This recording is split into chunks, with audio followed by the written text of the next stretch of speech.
సమస్త దేశములారా యెహోవాకు ఉత్సాహధ్వని చేయుడి, సంతోషముతో యెహోవాను సేవించుడి. ఉత్సాహగానము చేయుచు ఆయన సన్నిధికి రండి. యెహోవాయే దేవుడని తెలుసుకొనుడి. ఆయనే మనల్ని పుట్టించెను, మనము ఆయన వారము, మనము ఆయన ప్రజలము, ఆయన మేపు గొర్రెలము. కృతజ్ఞతార్పణలు చెల్లించుచు ఆయన గుమ్మములలో ప్రవేశించుడి. ప్రార్థన చేసుకుందాం. దేవుడు మన యొక్క ఆత్మీయ జీవితంలో చేసి ఉన్నటువంటి మేలులు జ్ఞాపకం చేసుకుంటూ దేవుని యొక్క మహోన్నతమైనటువంటి నామమునకు కృతజ్ఞతాస్తులు చెల్లిస్తూ ఈ పరిశుద్ధ దినమందు యొక్క ఆరాధన మనము ప్రారంభించుకుందాం. ప్రార్థన చేసుకుందాం. తలల వంచండి. సర్వ కృపానిధగు మా ప్రియ పరలోకపు తండ్రి, మీ ఘనమైన పరిశుద్ధమైన మహోన్నతమైన నామమునకు స్తుతులు స్తోత్రములు చెల్లిస్తూ ఉన్నాం ప్రభువా. మీ మహా ఉన్నతమైనటువంటి కృపలో, మీ యొక్క ప్రేమలో, మీ బిడలమైనటువంటి మమ్మల్ని కూడా గడిచిన దినములలోనైనా మీ యొక్క రెక్కల చాటున భద్రపరిచి మమ్మలను సజీవుల లెక్కలో ఉంచి ప్రభా, మరి యొక్క శ్రేష్టమైనటువంటి ఈ పరిశుద్ధ దిన ఆరాధనలోనికి మీరు మమ్మలను నడిపించిన విధానమును బట్టి మిమ్మల్ని స్తుతిస్తూ ఉన్నాను ప్రభా. ఈ పరిశుద్ధ దినమందు యావత్ ప్రపంచములటువంటి మందిరములలోనైనా ఆరాధనలు జరుగుతూ ఉండగా ప్రతి మందిరము కూడా మీ యొక్క ఆత్మతో నింపబడేటువంటి భాగ్యమును అనుగ్రహించమని వేడుకొనొచ్చు ఉన్నాను. ప్రత్యేకంగా నైనా మా యొక్క మందిర ఆవరణమును ప్రభా మీరు జ్ఞాపకం చేసుకోండి నైనా. మరి యొక్క మందిర ఆవరణములో ప్రభా మీ సన్నిధిని, మీ సహవాసమును, మీ పరిశుద్ధ ఆత్మని యొక్క ప్రసన్నతను నైనా మెండుగా మాకు అనుగ్రహించండి. పాటలు పాడుతూ ఉండగా మా ద్వారా మీరు మీ నామాన్ని మహిమపరచుకోండి ప్రభా. శ్రేష్టమైనటువంటి జీవపు వాక్యమును నైనా నీ బిడలకు మెండుగా ధారాళంగా ప్రభా మీరు అనుగ్రహించమని వేడుకొనొచ్చు ఉన్నాను. అన్నిటికన్నా ముఖ్యంగా ప్రభా నీ ఆత్మలోనైనా మేము ఆనందించే భాగ్యాన్ని మీరు అనుగ్రహించమని వేడుకొనొచ్చు ఉన్నాను. మీ సన్నిధిలోనికి వచ్చిన వారిని దీవించండి ప్రభా. ఇంకా రావాల్సినటువంటి వారందరినీ కూడా త్వరగా మీ పాదాల చెంతకు నడిపించి ఈ ఆరాధన అంతట్లో మా ద్వారా మీరే నీ నామానికి మహిమ తెచ్చుకోమని యేసు క్రీస్తు నామములో అడిగి వేడుకొనుచున్నాము తండ్రి, ఆమేన్. ప్రభునందు ప్రియమైన దేవుని సంగమ, ప్రియ సహోదరి సహోదరులారా, యేసు క్రీస్తు శుభనామములో మీ అందరికీ ప్రత్యేకంగా మరి ఒక పర్యాయము హృదయపూర్వకమైనటువంటి వందనములను తెలియపరుస్తూ ఉన్నాను. జీవము కలిగినటువంటి దేవుడు, జీవాధిపతి అయినటువంటి దేవుడు, ఈ సర్వ సృష్టికి కారణభూతుడైనటువంటి దేవుడు ఈ ఫిబ్రవరి మాసంలో 2వ పరిశుద్ధ దినారాధనలోనికి మనల్ని నడిపించిన విధానమును బట్టి నేను ప్రభువుని స్తుతిస్తూ ఉన్నా. గడిచిన ఆదివారము మనము దేవుని మందిర ఆవరణంలో దావీదు మహారాజుతో దేవుడు చేసినటువంటి నిబంధనను మనము జ్ఞాపకం చేసుకుంటూ ఆ యొక్క నిబంధనలో దేవుని యొక్క రాజ్యమును దేవుడు సిద్ధపరుస్తున్నటువంటి క్రమమును మనము ధ్యానించుకుంటూ ఉన్నాం. దేవుడు అబ్రహాముతో చేసినటువంటి నిబంధన, ఇశ్రాయేలుతో చేసినటువంటి నిబంధన, దావీదు భక్తునితో చేసినటువంటి నిబంధన, ఆ నిబంధనను కొనసాగించేటువంటి క్రమములో 2వ సమూయేలు గ్రంథము 7వ అధ్యాయంలో రాయబడినటువంటి మాటల్లో 10వ వచనము, 11వ వచనము, 12వ వచనము, 13, 14 ఆ యొక్క వచనాల్లో తెలియపరిచినటువంటి మాటలలో దేవుడు దావీదుతో మాట్లాడినటువంటి మాటల్లో రాయబడినటువంటి నిబంధనలు, ఒకటి స్థిరమైనటువంటి శాశ్వతమైనటువంటి రాజ్యమును నేను నీ సంతానమునకు ఇస్తూ ఉన్నాను. రెండోది, నీ కుమారుడు ఒక మందిరమును నా యొక్క నామ మహిమ ఘనత కొరకు కట్టబోతూ ఉన్నాడు. నీ కుమారుని చేత నేను ఒక మందిరమును కట్టించుచూ ఉన్నా. ఈ 2 ప్రాముఖ్యమైనటువంటి మాటలు దేవుడు దావీదుతో చేసినటువంటి నిబంధనలు మనకు జ్ఞాపకం చేయబడుతూ ఉన్నాయి. ఈ రెండు నిబంధనలు ఉన్నటువంటి వాటిని మొదటిది మనము ధ్యానించుకుంటూ ఉన్నాం. స్థిరమైనటువంటి రాజ్యము. శాశ్వతమైనటువంటి రాజ్యమును గురించి మనము ధ్యానించుకుంటూ ఉన్నాం. అబ్రహాము దావీదు తదనంతరము దావీదు కుమారుడైనటువంటి సొలొమోనుకు దేవుడు రాజ్యమునిచ్చి ఉన్నాడు. పరిపాలించడానికి దేవుడు తన కృపను అనుగ్రహించి ఉన్నాడు. సొలొమోను మహారాజు దేవుని యొక్క జ్ఞానము కలిగినటువంటి వాడు, దేవుని యొక్క మార్గంలో నడిచినటువంటి వాడు, 40 సంవత్సరములు ఇశ్రాయేలుని పరిపాలించినటువంటి వాడు. కానీ తాను వృద్ధాప్యములోనికి వచ్చిన తరువాత తన హృదయము దేవుని యొద్ద నుండి తొలగిపోవటము, దేవుని యొక్క మందిరమునకు చెందవలసినటువంటి ఘనతను, దేవుని మందిరములో దేవుడు హెచ్చించబడవలసినటువంటి విధానము కన్నా తన యొక్క భార్యలైనటువంటి వారు, ఉపపత్నులైనటువంటి వారు సొలొమోను వృద్ధాప్యమందు తన మనస్సును, తన హృదయాన్ని, తన ఆలోచనలను విగ్రహారాధన వైపు మరల్చినటువంటి సమయంలో దేవుడు దావీదుతో చేసినటువంటి నిబంధనను గుర్తు చేసుకుంటూనే సొలొమోను కాలములో ఉన్నటువంటి ఇశ్రాయేలు యొక్క 12 గోత్రములకు సొలొమోను మహారాజు రాజుగా ఉన్నటువంటి సమయంలో సొలొమోను కుమారుడైనటువంటి రెహబాముకు దేవుడు 12 గోత్రములను ఇవ్వలేదు. కానీ సొలొమోను చేసినటువంటి పాపమును బట్టి, సొలొమోను రాజు చేసినటువంటి తప్పును బట్టి దావీదుకు చేసినటువంటి నిబంధన వాగ్దానమును గుర్తు చేసుకొని రెహబాముకు కేవలము 1 గోత్రముని మాత్రమే ఇచ్చి సొలొమోను దాసుడైనటువంటి యెరోబాముకి 10 గోత్రములను దేవుడు ఇచ్చి ఉన్నాడు. ఇక్కడ వరకు నేను మీకు అర్థమైంది అనుకున్నాను చరిత్ర కదా. ఇక్కడ వరకు మీకు క్లారిటీ ఉంది. సొలొమోను తదనంతరము సొలొమోను కుమారుడు రెహబాము, సొలొమోను యొక్క దాసుడు యెరోబాము.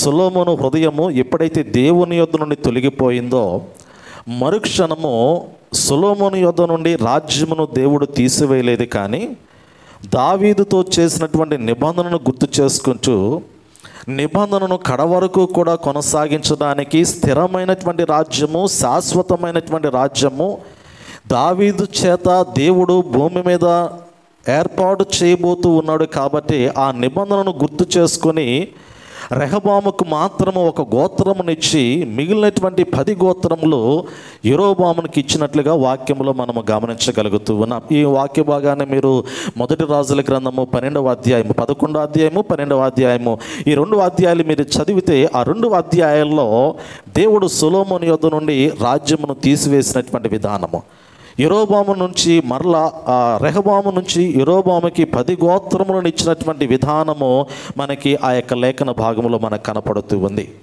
గడిచిన ఆదివారము నేను మీకు జ్ఞాపకం చేసినటువంటి వర్తమానాల్లో ప్రియులారా ఒకసారి మనము గుర్తు చేసుకొని ఆ యొక్క దేవుని రాజ్యమును గురించినటువంటి వర్తమానాన్ని మనం ఈరోజు ధ్యానించకపోతూ ఉన్నాం. తరములను గురించి నేను మీకు జ్ఞాపకం చేసి ఉన్నాను. మత్తయి సువార్త 1వ అధ్యాయంలో యేసు క్రీస్తు వారి యొక్క వంశావళిని జ్ఞాపకం చేస్తూ అబ్రహాము మొదలుకొని దావీదు వరకు 14 తరములు, దావీదు మొదలుకొని బబులోను దేశములోనికి ఇశ్రాయేలు యూదులు చెరగొనబోయేటువంటి కాలము వరకు 14 తరములు, ఆ చెరలో నుంచి వారు బయటకు వచ్చిన మొదలుకొని యేసు ప్రభువారు జన్మించేంత వరకు కూడా 14 తరములు, మొత్తము 42 తరముల యొక్క చరిత్ర అనేటువంటిది అబ్రహాము మొదలుకొని యేసు ప్రభువారి యొక్క జననం వరకు మనకు జ్ఞాపకం చేయబడుతూ ఉంది. ఈ 14 తరాలను మీరు గుర్తుపెట్టుకోండి చక్కగా. ఈ 14 తరాల్లో మొదటి 14 తరాల్లో మనకు ఎవరు కనపడతారు అంటే పిల్లరా, నేను హిస్టరీ మీకు గుర్తు చేస్తూ ఉన్నాను క్లుప్తంగా. మొదటి 14 తరాలలో మనకి పితరులు కనపడుతూ ఉంచారు, యాజకులు కనపడుతూ ఉంచారు, అదే సమయంలో మనకి న్యాయాధిపతులు కనపడుతూ ఉంటారు, ప్రవక్తలు కనపడుతూ ఉంచారు. మొదటి 14 తరాలు మీరు చదివితే ఆ యొక్క చరిత్రను మీరు గుర్తు చేసుకుంటే అబ్రహాము మొదలుకొని దావీదు వరకు ఉన్నటువంటి మొదటి 14 తరాల్లో మనకు ఎవరు ఉంచారు అంటే పితరుల జీవితం కనపడుతూ ఉంటుంది. ఆ తర్వాత యాజకుల యొక్క జీవితం మనకు కనపడుతూ ఉంటుంది. ఆ తరువాత మనకి న్యాయాధిపతులు కనపడుతూ ఉంటారు, అంటే ప్రవక్తలు, న్యాయాధిపతులు మనకు కనపడుతూ ఉంచారు. ఆ తర్వాత ఇంకొక 14 తరముల యొక్క చరిత్రను మనం గమనించగలిగితే ఇశ్రాయేల్ ప్రజలు, యూదులు మాకు రాజు కావాలని కోరుకున్నప్పుడు మొదటి సమూయేలు గ్రంథంలో మొదటి రాజు అనేటువంటి సౌలు మహారాజు యొక్క ఎన్నిక మనకు జ్ఞాపకం చేయబడుతూ ఉంది. అక్కడ నుంచి రాజుల యొక్క చరిత్ర ప్రారంభమవుతూ ఉంటుంది. ఆ రాజుల యొక్క చరిత్రలో మనకి ప్రవక్తలు ఉంచారు, అదే సమయంలో యాజకులు కూడా ఉంచారు. రాజుల యొక్క చరిత్రలో మనం గమనించగలిగితే ప్రవక్తలు ఉంచారు, యాజకులు కూడా వీరి యొక్క జీవితము కొనసాగించబడుతూ ఉంటుంది. ప్రవక్తలకి యాజకులకి మధ్య ఉన్నటువంటి వ్యత్యాసము చెప్పండి. నీకు తెలిసినటువంటి మాటల్లో ప్రవక్తకి యాజకునికి మధ్య ఉన్నటువంటి వ్యత్యాసము. యాజకుడు దేవుని మందిరావరణములో ఉండి దేవుని యొక్క నామము నిమిత్తము ప్రజల పక్షమున బలులు అర్పించేటువంటి వాడు యాజకుడు. యాజకుడు భూమి మీద ఉన్నటువంటి దేవుని బిడ్డలైనటువంటి ఇశ్రాయేలు కావచ్చు, యూదులు కావచ్చు, వారి పక్షమున నిలబడి వారిలో ఉన్నటువంటి పాపమును గూర్చినటువంటి స్వభావము నిమిత్తమై ప్రత్యేకంగా బలి అర్పించి వారు దేవునితో మాట్లాడేటువంటి వారు యాజకులు. దేవుని ప్రజల పక్షమున దేవునితో మాట్లాడేటువంటి వారు యాజకులు. ప్రవక్తలు దేవుని స్వరము విని ప్రజలకి తెలియపరిచేటువంటి వారు ప్రవక్తలు. ప్రవక్తకి యాజకునికి మధ్య ఉన్నటువంటి వ్యత్యాసం ఏమిటంటే, ప్రవక్తతో దేవుడు మాట్లాడతాడు. దేవుని యొక్క స్వరము ప్రవక్తకి వినిపించబడినప్పుడు ప్రవక్త ప్రజలతో మాట్లాడుతూ ఉంటాడు. యాజకుడు ప్రజలు యాజకునితో మాట్లాడితే యాజకుడు దేవుని సన్నిధిలో నిలబడి దేవునితో మాట్లాడుతూ ఉంటాడు. ఇదే యాజకునికి ప్రవక్తకి మధ్య ఉన్నటువంటి వ్యత్యాసము. మీరు బండ గుర్తు పెట్టుకోండి. బైబిల్ గ్రంథంలో ప్రవక్తలు ఎక్కడొచ్చినా కానీ దేవుని స్వరం విని ప్రజలకు వినిపిస్తారు. యాజకుడు ప్రజల యొక్క సమస్యలు విని వారి నిమిత్తము దేవునికి ప్రత్యేకంగా విన్నవించుకుంటారు. ఇది యాజకత్వానికి ఉన్నటువంటి మాట. రాజుల గ్రంథమును, రాజుల కాలములు మనం గమనించగలిగితే 14 తరములను మనం గమనించగలిగితే దావీదు మొదలుకొని బబులోను దేశములోనికి చెరగొనిపోయేటువంటి క్రమంలో 14 తరాలు మనకు గుర్తు చేయబడుతూ ఉన్నాయి. ఈ 14 తరాలలో పిల్లరా యూదా రాజ్యము, ఇశ్రాయేల్ రాజ్యము 2గా విభాగించబడింది. గడిచిన ఆదివారం మనం ఇక్కడి వరకు గుర్తు చేసుకున్నాం. సొలొమోను తదనంతరము రాజ్యము విభజించబడుతూ ఉంది. సొలొమోను కుమారుడు రెహబాము యూదా గోత్రానికి ప్రాతినిధ్యం వహిస్తూ ఉన్నాడు. యెరోబాము సొలొమోను దాసుడు. యెరోబాము అదే సమయంలో ఇశ్రాయేల్ యొక్క 10 గోత్రములకు ప్రాతినిధ్యం వహిస్తూ ఉన్నాడు, నాయకుడిగా ఉన్నటువంటి వాడు. ఇక్కడ నుంచి యూదా రాజ్యములో పరిపాలించినటువంటి రాజులను మనం గమనించగలిగితే 14 తరాల్లో మీరు గమనించండి, యూదులలో పరిపాలించినటువంటి రాజులు మొత్తము కూడా మనకి 20 మంది రాజులు కనపడతారు. ఆ 20 మంది రాజుల్లో చివరి వాడు సిద్కియా. వీరి పరిపాలన ఎక్కడి వరకు ఉంటుందంటే, వీరు బబులోను దేశములోనికి చెరగొనబోయే అంతవరకు కూడా వీరి యొక్క చరిత్ర మనకు గుర్తు చేయబడుతూ ఉంది.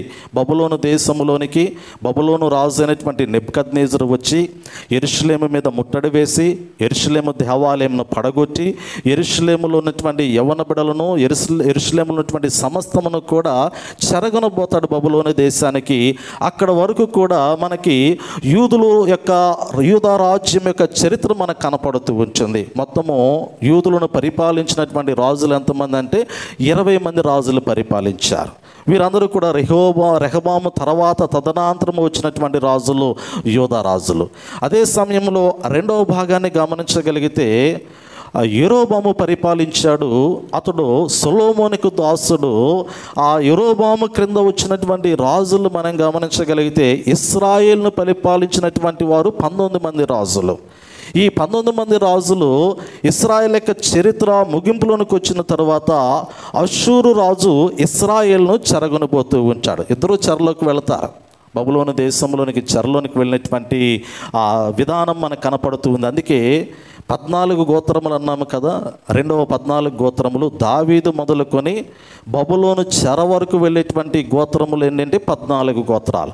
ఈ 14 గోత్రాల చరిత్రలోనే ఈ రాజుల యొక్క చరిత్ర మనకు గుర్తొస్తుంది ప్రియులారా. ఈ రాజుల చరిత్ర ఎక్కడుందంటే బబులోను దేశంలోనికి చెరలోనికి వెళ్ళేటువంటి ఈ 14 గోత్రాల్లో వచ్చినటువంటి చరిత్ర ఈ రాజుల యొక్క చరిత్ర. తర్వాత 14 గోత్రములు ఇంకొక 14 గోత్రాలు ఉన్నాయి కదా. బబులోను దేశము నుంచి యేసు ప్రభువారు వరకు ఉన్నటువంటి 3వ భాగము చరిత్ర ఏదైతే ఉందో అది మరి ఒక 14 గోత్రాలు. ఈ 14 గోత్రములు వచ్చేటువంటి చరిత్ర ఏమిటంటే, చిన్న ప్రవక్తలు వస్తారు, పెద్ద ప్రవక్తలు వస్తారు. వీరు దేవుని యొక్క రాజ్య సువార్తను, కాపరి తత్వాన్ని, దేవుని రాజ్యము కొరకు పరిశుద్ధులైనటువంటి జన సమూహమును సిద్ధపరుస్తున్నటువంటి విధానాన్ని ఈ ప్రవక్తల గ్రంథాలు, చిన్న ప్రవక్తలు, పెద్ద ప్రవక్తలు మనకు జ్ఞాపకం చేయబడుతూ ఉంది. ఆ తర్వాత మనం గమనించగలిగితే రాజుల చరిత్ర లేదు, కానీ ఇక ప్రభుత్వముల గురించి మనకు కనపడుతూ ఉంటుంది. దానియేలు గ్రంథము చదివినటువంటి వారికి అర్థమవుతూ ఉంటుంది. బబులోను రాజు శిరస్సుగా గుర్తు చేయబడతాడు. తర్వాత కల్దీలు, పారసిక రాజు షోల్డర్స్గా గుర్తు చేయబడుతూ ఉంటారు. ఆ తర్వాత గ్రీకు సామ్రాజ్యం వస్తూ ఉంటుంది. ఆ తర్వాత రోమా సామ్రాజ్యం వస్తూ ఉంటుంది. ఆ తర్వాత రోమా సామ్రాజ్యము పడద్రోయబడేటువంటి క్రమములో క్రీస్తు రాజ్యమును గురించి గుర్తు చేస్తూ ఉంటాడు. దానియేలు గ్రంథాన్ని మీరు చదివితే, బైబిల్ చదివినటువంటి వారికి ఈ చరిత్ర అవగాహనలోనికి వస్తూ ఉంటుంది. ప్రియులరా, ఇప్పుడు మనము ధ్యానించుకునేటువంటి అంశములో ముఖ్యమైనది ఏమిటంటే కింగ్డమ్ ఆఫ్ గాడ్, దేవుని రాజ్యమును స్థాపించుచున్నటువంటి యేసుక్రీస్తు. ఇప్పుడు దావీదు సింహాసనం ఎవరికి ఇవ్వబడిందంటే, యేసు ప్రభు వారికి దేవుడు దావీదు సింహాసనం ఇచ్చాడు. రాజుల యొక్క చరిత్ర ముగిసిపోయింది, కానీ ఇప్పుడు మెస్సయ్య వస్తాడని ఇశ్రాయేలు ఎదురు చూస్తూ ఉన్నారు, యూదులు ఎదురు చూస్తూ ఉన్నాడు. మమ్మల్ని పరిపాలించేటువంటి రాజు వస్తూ ఉన్నాడు.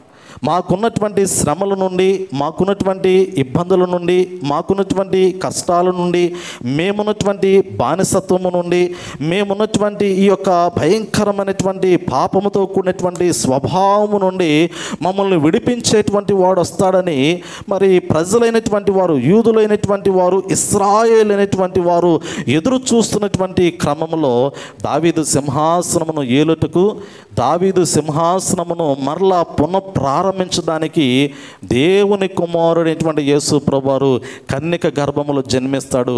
అది లూకాసు వార్త 1వ అధ్యాయంలో మనము గడిచిన ఆదివారం కూడా ఈ యొక్క వచనాన్ని మనం గుర్తు చేసుకుందాం. ఒక్కసారి చదువుదాం ఆ వాక్య భాగాన్ని, ఒక్కసారి మనము గుర్తు చేసుకుందాం. దేవుడు దావీదుతో చేసినటువంటి నిబంధనలో శాశ్వతమైనటువంటి రాజ్యమును స్థాపించడానికి దేవుడు దావీదు సింహాసనమును దేవుని కుమారునికి ఇచ్చినటువంటి విధానాన్ని ఒక్కసారి లూకాసు వార్త 1వ అధ్యాయము 32వ వచన భాగాన్ని మనం చదువుదాం. పిల్లరా, ఒకసారి గమనించండి. లూకాసు వార్త 1వ అధ్యాయము 32వ వచన భాగంలో, ఆయన గొప్పవాడై 31వ వచనంలో, ఇదిగో నీవు గర్భము ధరించి కుమారుని కని ఆయనకు యేసు అని పేరు పెట్టుదవు. ఆయన గొప్పవాడై సర్వోన్నతుని కుమారుడు అనబడును. ప్రభువైన దేవుడు ఆయన తండ్రి అయిన దావీదు సింహాసనమును ఆయనకిచ్చును. ఆయన యాకోబు వంశస్థులను యుగములను ఏలును. ఆయన రాజ్యము అంతము లేనిదై ఉండునని ఆమెతో చెప్పెను. ఆయన రాజ్యము అంతము లేనటువంటి రాజ్యము. ఆయన యుగములు వరకు కూడా యాకోబు వంశస్థులను పరిపాలించబోతూ ఉన్నాడు. యాకోబు గోత్రికులు ఎంతమంది? యాకోబు వంశస్థులు ఎంతమంది గోత్రికులు? 12 మంది. 12 మంది గోత్రికులు. సొలొమోను వరకు కూడా 12 గోత్రాలు ఒకటిగా ఉన్నాయి. సొలొమోను వరకు కూడా సొలొమోను రాజు 12 గోత్రములకు రాజుగా ఉన్నటువంటి వాడు. రెహబాము వచ్చిన దగ్గర నుంచి 12 గోత్రములు విడిపోయాయి. 2 గోత్రాల్లో ఒక గోత్రము రెహబాముకి దేవుడు ఇచ్చాడు, 10 గోత్రములు యెరోబాముకి ఇచ్చాడు. ఈ 2 గోత్రాలు విడిపోయినటువంటి గోత్రాలు, ఇశ్రాయేలుగా యూదులుగా విడిపోయారు. ఉత్తర రాజ్యము, దక్షిణ రాజ్యంగా విడిపోయారు. ఇప్పుడు దావీదు సింహాసనమును అధిష్ఠిస్తున్నటువంటి యేసు ప్రభువారు మరలా 12 గోత్రములను ఒకటి చేసి ఆయన పరిపాలించబోతూ ఉన్నాడు. యాకోబు గోత్రికులందరూ కూడా ఒకే సింహాసనం క్రిందకు రాబోతూ ఉన్నాడు. ఆ యొక్క ఒకే సింహాసనం కిందకు వచ్చుతున్నటువంటి యాకోబు గోత్రికులను పరిపాలించబోతున్నటువంటి వాడు యేసు ప్రభువారు. ఆయన రాజ్యము అంతము లేనటువంటి రాజ్యము, ఆయన రాజ్యమునకు ముగింపు లేదు అనేటువంటి మాటను పరిశుద్ధ గ్రంథంలో మనకు జ్ఞాపకం చేస్తూ ఉన్నాడు. పిల్లల చరిత్ర చాలా సింపుల్గా జ్ఞాపకం చేస్తూ ఉన్నాను, అర్థవంతంగా మీకు జ్ఞాపకం చేస్తూ ఉన్నాను. మీరు నిద్రలో లేచి అడిగినా కానీ చెప్పగలిగినటువంటి అంత ఈజీగా ఈ యొక్క ఓల్డ్ టెస్ట్మెంట్లో ఉన్నటువంటి చరిత్ర మీకు గుర్తు చేస్తూ ఉన్నాను కదా. అర్థమైందా? అర్థం కాకపోతే అడగండి, మరలా ఒక్కసారి మనము జ్ఞాపకం చేసుకుందాం ఈ యొక్క హిస్టరీ ఎలా వచ్చింది. ఓల్డ్ టెస్టిమెంట్లో యేసు ప్రభువారి యొక్క జననంకు ముందు ఉన్నటువంటి చరిత్ర ఇక్కడ లూకా భక్తుడు గుర్తు చేస్తూ ఉన్నాడు కదా. దేవుడు దావీదు యొక్క సింహాసనమును దేవుని కుమారుడైనటువంటి యేసు ప్రభువారికి స్వాధీనపరుస్తూ ఉన్నాడు. ఆ సింహాసనమును దేవుడు ఆయనకి ఇస్తూ ఉన్నాడు. ఆయన రాజ్యము ఎలా ఉండబోతూ ఉంది? ఒక అంతము లేనటువంటి రాజ్యాన్ని దేవుడు ఇప్పుడు నిర్మించబోతూ ఉన్నాడు. ఒకసారి ఆలోచన చేయండి. రాజు ఉన్నాడు కానీ రాజ్యము లేదు, ప్రజలు లేరు. వాక్యాన్ని అర్థం చేసుకోగలిగితే క్రొత్త నిబంధన కాలంలో, పాత నిబంధన కాలంలో మనం గమనించగలిగితే ఇశ్రాయేలుకు యూదులకు ప్రజలు ఉన్నారు, రాజు లేడు. రాజునిచ్చాడు దేవుడు. వారు అంటూ ఉన్నారు కదా, మాకు రాజు కావాలన్నప్పుడు ఇశ్రాయేల్ అందరికీ కూడా దేవుడు వారికి రాజునిచ్చాడు. క్రొత్త నిబంధన కాలంలోనికి వచ్చిన తర్వాత దావీదు సింహాసనం ఉంది కానీ ఆ దావీదు సింహాసనం మీద రాజు కూర్చున్నప్పుడు పరిపాలించడానికి ప్రజలు లేరు అనేటువంటి మాటను క్రొత్త నిబంధన కాలంలో మనం చూడగలుగుతాం ఉన్నాం కదా. హేరోదు ఎదుట నిలబడినప్పుడు మరి యూదులకు రాజుగా సంబోధించబడుతున్నటువంటి సమయంలో నీ రాజ్యం ఇదేనా, నీ ప్రజలు వీరేనంటే అక్కడ ఆయన అంటాడు కదా, నా వారు వీరు కాదు అంటాడు. ఎందుకంటే ఆయన రాజ్యము వేరు, ఆయన ప్రజలు వేరు, ఆయన పరిపాలించబోతున్నటువంటి పరిపాలన విధానం వేరు. ఈ లోకములో ఏ రాజు కూడా పరిపాలించలేనటువంటి భిన్నమైనటువంటి పరిపాలన ఆయన అందించడానికి లోకములోనికి వచ్చినటువంటి వాడు. మరి ఈ రాజ్యం ఎక్కడ ఉన్నది? దేవుని యొక్క వాక్యములు మనం గమనించగలిగితే యేసు ప్రభువారు తనంతటికి తాను ఒక రాజ్యమును మరి ఏర్పాటు చేసుకోవడానికి సువార్తను ప్రకటించాడు. మత్తయి సువార్త, మార్కు సువార్త, లూకా సువార్త, యోహాను సువార్త, ఈ యొక్క సువార్తల్లో మనం గమనించగలిగితే యేసు ప్రభువారు బాప్తిసము తీసుకొని యోర్దాను నదిలో బాప్తిసము తీసుకొని ఒడ్డునకు వచ్చిన మొదలుకొని ఆయన చేసినటువంటి మొదటి పరిచర్య ఏమిటంటే దేవుని యొక్క రాజ్య సువార్తను ప్రకటించడం అంటాడు. మత్తయి సువార్త 4వ అధ్యాయంలో 23వ వచనంలో ఈ మాట మనకి వ్రాయబడుతూ ఉంది. యేసు ప్రభువారు సమాజ మందిరంలోనికి వెళ్ళి దేవుని రాజ్యమును గూర్చినటువంటి సువార్తను ప్రకటించుచున్నాడు అనేటువంటి మాట. కానీ దేవుని యొక్క రాజ్యము భూమి మీదే ఉన్నదని దేవుని యొక్క వాక్యము సెలవిస్తూ ఉంది కదా. చాలామంది అనుకుంటారు కదా, దేవుని రాజ్యము ఎక్కడ ఉన్నది? ఇది యేసు ప్రభువారిని వెంబడించినటువంటి శిష్యులలో కూడా కలిగినటువంటి సందేహమే. దేవుని రాజ్యం ఎక్కడ ఉంది? అది ఎక్కడ నుండి వస్తూ ఉంది? అది ప్రత్యేకంగా ఎక్కడైనా మరి రాజ్యము ప్రారంభమయ్యి రాజ్యము ఏర్పడి అది భూమి మీదకు దిగి వస్తుందా అనేటువంటి ఆలోచనలు కలిగినటువంటి సమయంలో యేసు ప్రభువారు శిష్యులతోనూ జనసమూహముతోనూ మాట్లాడినటువంటి మాట ఏమిటంటే, ఆయన దేవుని రాజ్యమును గూర్చి సువార్తను ప్రకటిస్తున్నటువంటి సమయంలో ప్రజల యొక్క హృదయాల్లో ఈ రాజ్యం ఎక్కడ ఉంది? దేవుడు అంటూ ఉన్నాడు కదా, ఆయనకు రాజ్యం ఉంది కదా. ఈ రాజ్యము ఎక్కడ ఏ విధంగా ఆయన ప్రారంభించాడో దేవుని యొక్క వాక్యములో ఒక మాటను మనం గుర్తు చేసుకుందాం. చూడండి పిల్లరా, లూకా సువార్తలోనే లూకా సువార్తికుడు దేవుని రాజ్యమును గురించి చాలా ప్రాధాన్యతనిచ్చి వ్రాసినటువంటి మాటలు మనకు కనపడుతూ ఉన్నాయి. లూకా సువార్త 17వ అధ్యాయము 20 వచన భాగాన్ని ఒకసారి మనం పరిశీలన చేద్దాం. 20-21 వచనాలు. లూకా సువార్త. దేవుని రాజ్యం ఎప్పుడు వచ్చిన దేవుని రాజ్యం ఎప్పుడు వచ్చునని పరిసయ్యులు ఆయనను అడిగినప్పుడు ఆయన దేవుని రాజ్యము ప్రత్యక్షముగా రాదు. ఎందుకనగా ఇదిగో దేవుని రాజ్యము మీ మధ్యనే ఉన్నది గనుక ఇదిగో ఇక్కడనని అదిగో అక్కడనని చెప్ప వీలు పడదని వారికి ఉత్తరం ఇచ్చిన యేసు ప్రభువారు దేవుని యొక్క రాజ్యంను గురించి స్వార్థ ప్రకటిస్తూ ముందుకు వెళుతూ ఉన్నారు. యేసు ప్రభువారి కన్నా ముందు బాప్తిస్మిచ్చి యోహాను కూడా దేవుని రాజ్యంను గుర్చినటువంటి స్వార్థను ప్రకటించాడు. ఇదిగో దేవుని రాజ్యము సమీపించి ఉన్నది, ఆయన రాకడ వచ్చుచూ ఉన్నది, మారు మనసు పొందండి, పాప క్షమాపణ నిమిత్తము బాప్తిసము తీసుకోండి, దేవుని రాజ్యమునకు మీరు వారసులుగా ఉండండి, దేవుని రాజ్యంలోనికి మీరు ప్రవేశించాలి అంటే మీరు మీ యొక్క మనసు మారాలి, యేసు ప్రభువారిని స్వరక్షకునిగా అంగీకరించాలి అనేటువంటి రాజ్య సువార్తను యేసు ప్రభువారి కన్నా ముందు బాప్తిస్మిచ్చి యోహాను ప్రారంభించాడు. ఈ సువార్త అంతా కూడా దేనికి సంబంధించింది? ప్రస్తుత దినాల్లో ఉన్నటువంటి క్రైస్తవులు రక్షణ సువార్తను వినుచూ ఉన్నారు. ఎందుకు దేవుని యొక్క రక్షణ సువార్తను వినుచూ ఉన్నారు? ఈ వాక్యము మన యొక్క జీవితాన్ని ఎక్కడికి నడిపించబోతూ ఉంది? ఈరోజు దేవుని వాక్యాన్ని మనం వింటూ ఉన్నాం. దేవుని వాక్య ప్రకారంగా మనము మన జీవితాన్ని నడిపించుకోబోతూ ఉన్నాం. దేవుని మాటలు వినుచున్నటువంటి మనము ఎక్కడికి వెళ్ళబోతూ ఉన్నాం? ఏ రీతిలో ఈ వాక్యము మనల్ని తీసుకుని వెళ్ళబోతూ ఉంది? ఈ వాక్యము మనకి ఏ విధమైనటువంటి వారసత్వాన్ని ఇవ్వబోతూ ఉంది? ఈ వాక్యము మనల్ని దేనికి ప్రతినిధులుగా నిలబెట్టి ఏ రాజ్య వారసత్వాన్ని మనకు అనుగ్రహిస్తూ ఉందనేది ఒక్కసారి మనం గమనించుకోగలిగినట్లయితే, యేసు ప్రభువారు ప్రకటించినటువంటి రక్షణ సువార్తలో రక్షించబడినటువంటి ప్రతి క్రైస్తవుడు కూడా దేవుని రాజ్యంలోనికి ప్రవేశించటానికి ఈ వాక్యము వారిని నడిపిస్తూ ఉంది. ఈరోజు ఈ వాక్యము నిన్ను దేవుని రాజ్యానికి వారసును చేస్తూ ఉంది. ఈరోజు ఈ వాక్యము నీవు దేవుని రాజ్యంలో ఒక పరిశుద్ధుడిగా నిలబడటానికి నీ జీవితాన్ని మారుస్తూ ఉంది. అందుకే యేసు ప్రభువారు దేవుని యొక్క రాజ్య సువార్తను ప్రకటించడం ప్రారంభించారు. ఎవరైతే ఈ యొక్క వాక్యాన్ని వింటారో, ఈ సువార్తను వింటారో, వారు హృదయాలు మార్చుకుంటారో, వారు మనసులు మార్చుకుంటారో, వారు దేవుని రాజ్యంలో ఒక యాజక రూపమైనటువంటి సమూహంగా కనపడుతూ ఉంటారు. ఇందాక మూలమైనటువంటి వాక్యాన్ని మనం చదివాము, ప్రకటన గ్రంథము 5వ అధ్యాయం మొదటి 10 వచనాలు. ఆ వాక్యాన్ని ముగింపులోనికి వచ్చిన తర్వాత మనం ఈ వాక్య భాగాన్ని దానిలో అన్వయించుకుంటాం. ఆ వాక్యాన్ని అలా గుర్తుపెట్టుకోండి. ప్రకటన గ్రంథం 5వ అధ్యాయం మొదటి 10 వచనాల్లో యేసు ప్రభువారు భూమి మీద కన్యక గర్భములో జన్మించిన తరువాత గాబ్రియేలు అనబడినటువంటి దూత కన్యమరకి యేసు ప్రభువారి యొక్క జననంలో ఉన్నటువంటి ఆంతర్యాన్ని గుర్తు చేస్తూ, ఇదిగో దావీదు సింహాసనమును దేవుడు యేసు క్రీస్తుకు అనుగ్రహించబోతూ ఉన్నాడు.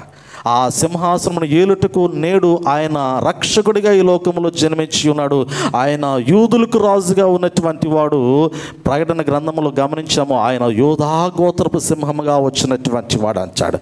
అయితే ఈ వాక్యంలో మనం ఇంకొక మాట మనం గమనించగలిగితే, యేసు ప్రభువారు సువార్త పరిచర్య ఆరంభంలో ప్రియులారా కొండ మీద ప్రసంగంలో ఇంచుమించు 3-4 దినముల వరకు కూడా చక్కటి పరసంబంధమైనటువంటి ఆత్మ సంబంధమైన వాక్యాన్ని జన సమూహానికి ఆయన బోధించి ఉన్నారు కదా. మనందరికీ తెలుసు, మత్తయి సువార్త 5వ అధ్యాయము, 6వ అధ్యాయము, 7వ అధ్యాయము, ఈ అధ్యాయాలన్నింటినీ కూడా మనం గమనించగలిగితే ఈ అధ్యాయాలు మనకి కొండ మీద ప్రసంగమును గుర్తు చేస్తూ ఉన్నాయి. యేసు ప్రభువారు ఒక ఎత్తైనటువంటి కొండ మీదకి వెళ్ళి ఆయన మాట్లాడడం ప్రారంభిస్తూ ఉన్నారు. ఆయన మాటలు వినటానికి చాలామంది జనసమూహం వచ్చారు. ఎందుకు వచ్చారు అంటే, మేము దేవుని రాజ్యముల గురించి తెలుసుకోవాలి, దేవుని యొక్క రాజ్యమును గూర్చినటువంటి స్వార్థ ఆయన ప్రకటించబోతూ ఉన్నాడు. అప్పటికి యూదులందరూ కూడా, ఇశ్రాయేలందరూ కూడా ఎవరి కొరకు కనిపెట్టుకున్నారు అంటే మెస్సయ్య కొరకు కనిపెట్టుకున్నారు. వారు రక్షకుడు కొరకు కనిపెట్టుకున్నారు. పాత నిబంధన గ్రంథంలో మనం గమనించగలిగినట్లయితే, నేను మీకు గుర్తు చేశాను, 2వ తరం కదా. 2వ తరం ఎక్కడుంది? దావీదు మొదలుకొని బబులోను చెరలోనికి వెళ్ళినటువంటి సమయంలో ఉన్నటువంటి 2వ భాగము 14 తరాలు, మొత్తం 3 తరాలు కదా. అంటే మొదటి 14 తరాలేమో అబ్రాహాము మొదలుకొని దావీదు వరకు, 2వ 14 తరాలేమో దావీదు మొదలుకొని బబులోను దేశంలోనికి చెరలోనికి వెళ్ళినటువంటి రాజుల యొక్క చరిత్ర కనపడుతూ ఉంది. తర్వాత 3వ 14 తరాలు గమనించగలిగితే బబులోను చెరలో నుంచి బయటకు వచ్చి మెస్సయ్య కొరకు, రక్షకుడు కొరకు, అభిషక్తుడు కొరకు కనిపెట్టుకున్నటువంటి ఆ 14 తరములు మనకు కనపడుతూ ఉన్నాయి. రక్షకుడు వస్తాడు, మెస్సయ్య వస్తాడు, అభిషక్తుడు వస్తాడు, ఆయన మమ్మల్ని పరిపాలిస్తాడు, మా జీవితాల్లో ఉన్నటువంటి ఈ కష్టాలు, ఈ బాధలన్నింటినీ కూడా తీసివేస్తాడని ఆ 14 తరాలు ఎదురు చూశాయి. ఆ 14 తరములలో జన్మించినటువంటి వాడు చివరి వాడు యేసు ప్రభువారు. అందుకే ఇక్కడ యేసు ప్రభువారు ఇప్పుడు రాజ్య సువార్తను ప్రకటిస్తూ ఆయన ఏం చేస్తూ ఉన్నాడంటే, ఇందాకే అన్నాను, ఆ రాజు ఉన్నాడు కానీ రాజ్యం లేదు. గుర్తుపెట్టుకోండి, రాజు ఉన్నాడు, ఇక్కడ భూమి మీదకి వచ్చాడు, రాజు వచ్చాడు, కానీ ఇప్పుడు దేవుని రాజ్యానికి అవసరమైనటువంటి పరిశుద్ధులు లేరు, దేవుని రాజ్యానికి అవసరమైనటువంటి వారసత్వము లేదు, దేవుని రాజ్యంలో ఉండగలిగినటువంటి వారి యొక్క ఆత్మీయ జీవితము లేదు. ఇప్పుడు ఆయన ఏమి ప్రారంభించాడు అంటే, దేవుని రాజ్యమునకు ప్రజలను ఆయన ఏర్పాటు చేసుకోవడం ప్రారంభించాడు. సింహాసనం ఉంది కదా. సింహాసనం ఉందా లేదా దేవునికి? అంటే దేవుని కుమారునికి, యేసు ప్రభువారికి సింహాసనం ఉంది కదా. మీరు ఇంకా బండ గుర్తు పెట్టుకోవాలి అంటే, సొలొమోను మహారాజుతో దేవుడు మాట్లాడినటువంటి మాటల్లో, నా దాసుడైనటువంటి దావీదు నిమిత్తము నిబంధన గుర్తు చేసుకుంటూ నేను యెరూషలేము పట్టణమును కోరుకున్నానని దేవుడు గుర్తు చేస్తాడు. గుర్తుందా మీకు ఆ వచనము? నేను యెరూషలేము పట్టణాన్ని కోరుకున్నాను అంటాడు. ఆ యెరూషలేము పట్టణము కొరకు రెహబాము విషయంలో ఒక గోత్రము మాత్రమే ఇస్తున్నానంటే, ఎందుకంటే దావీదును దేవుడు గుర్తు చేసుకున్నాడు నిబంధనని. రెండోది, యెరూషలేము పట్టణము నిమిత్తము ఒక గోత్రమును మాత్రమే రెహబాముకి ఇచ్చాడు. మనం గమనించగలిగితే మొదటి రాజుల గ్రంథములు ఈ మాటలు మనకు కనపడతాయి. 11వ అధ్యాయంలో దేవుడు సొలొమోనుతో మాట్లాడినటువంటి సందర్భములు ఈ మాటను గుర్తు చేస్తాడు కదా.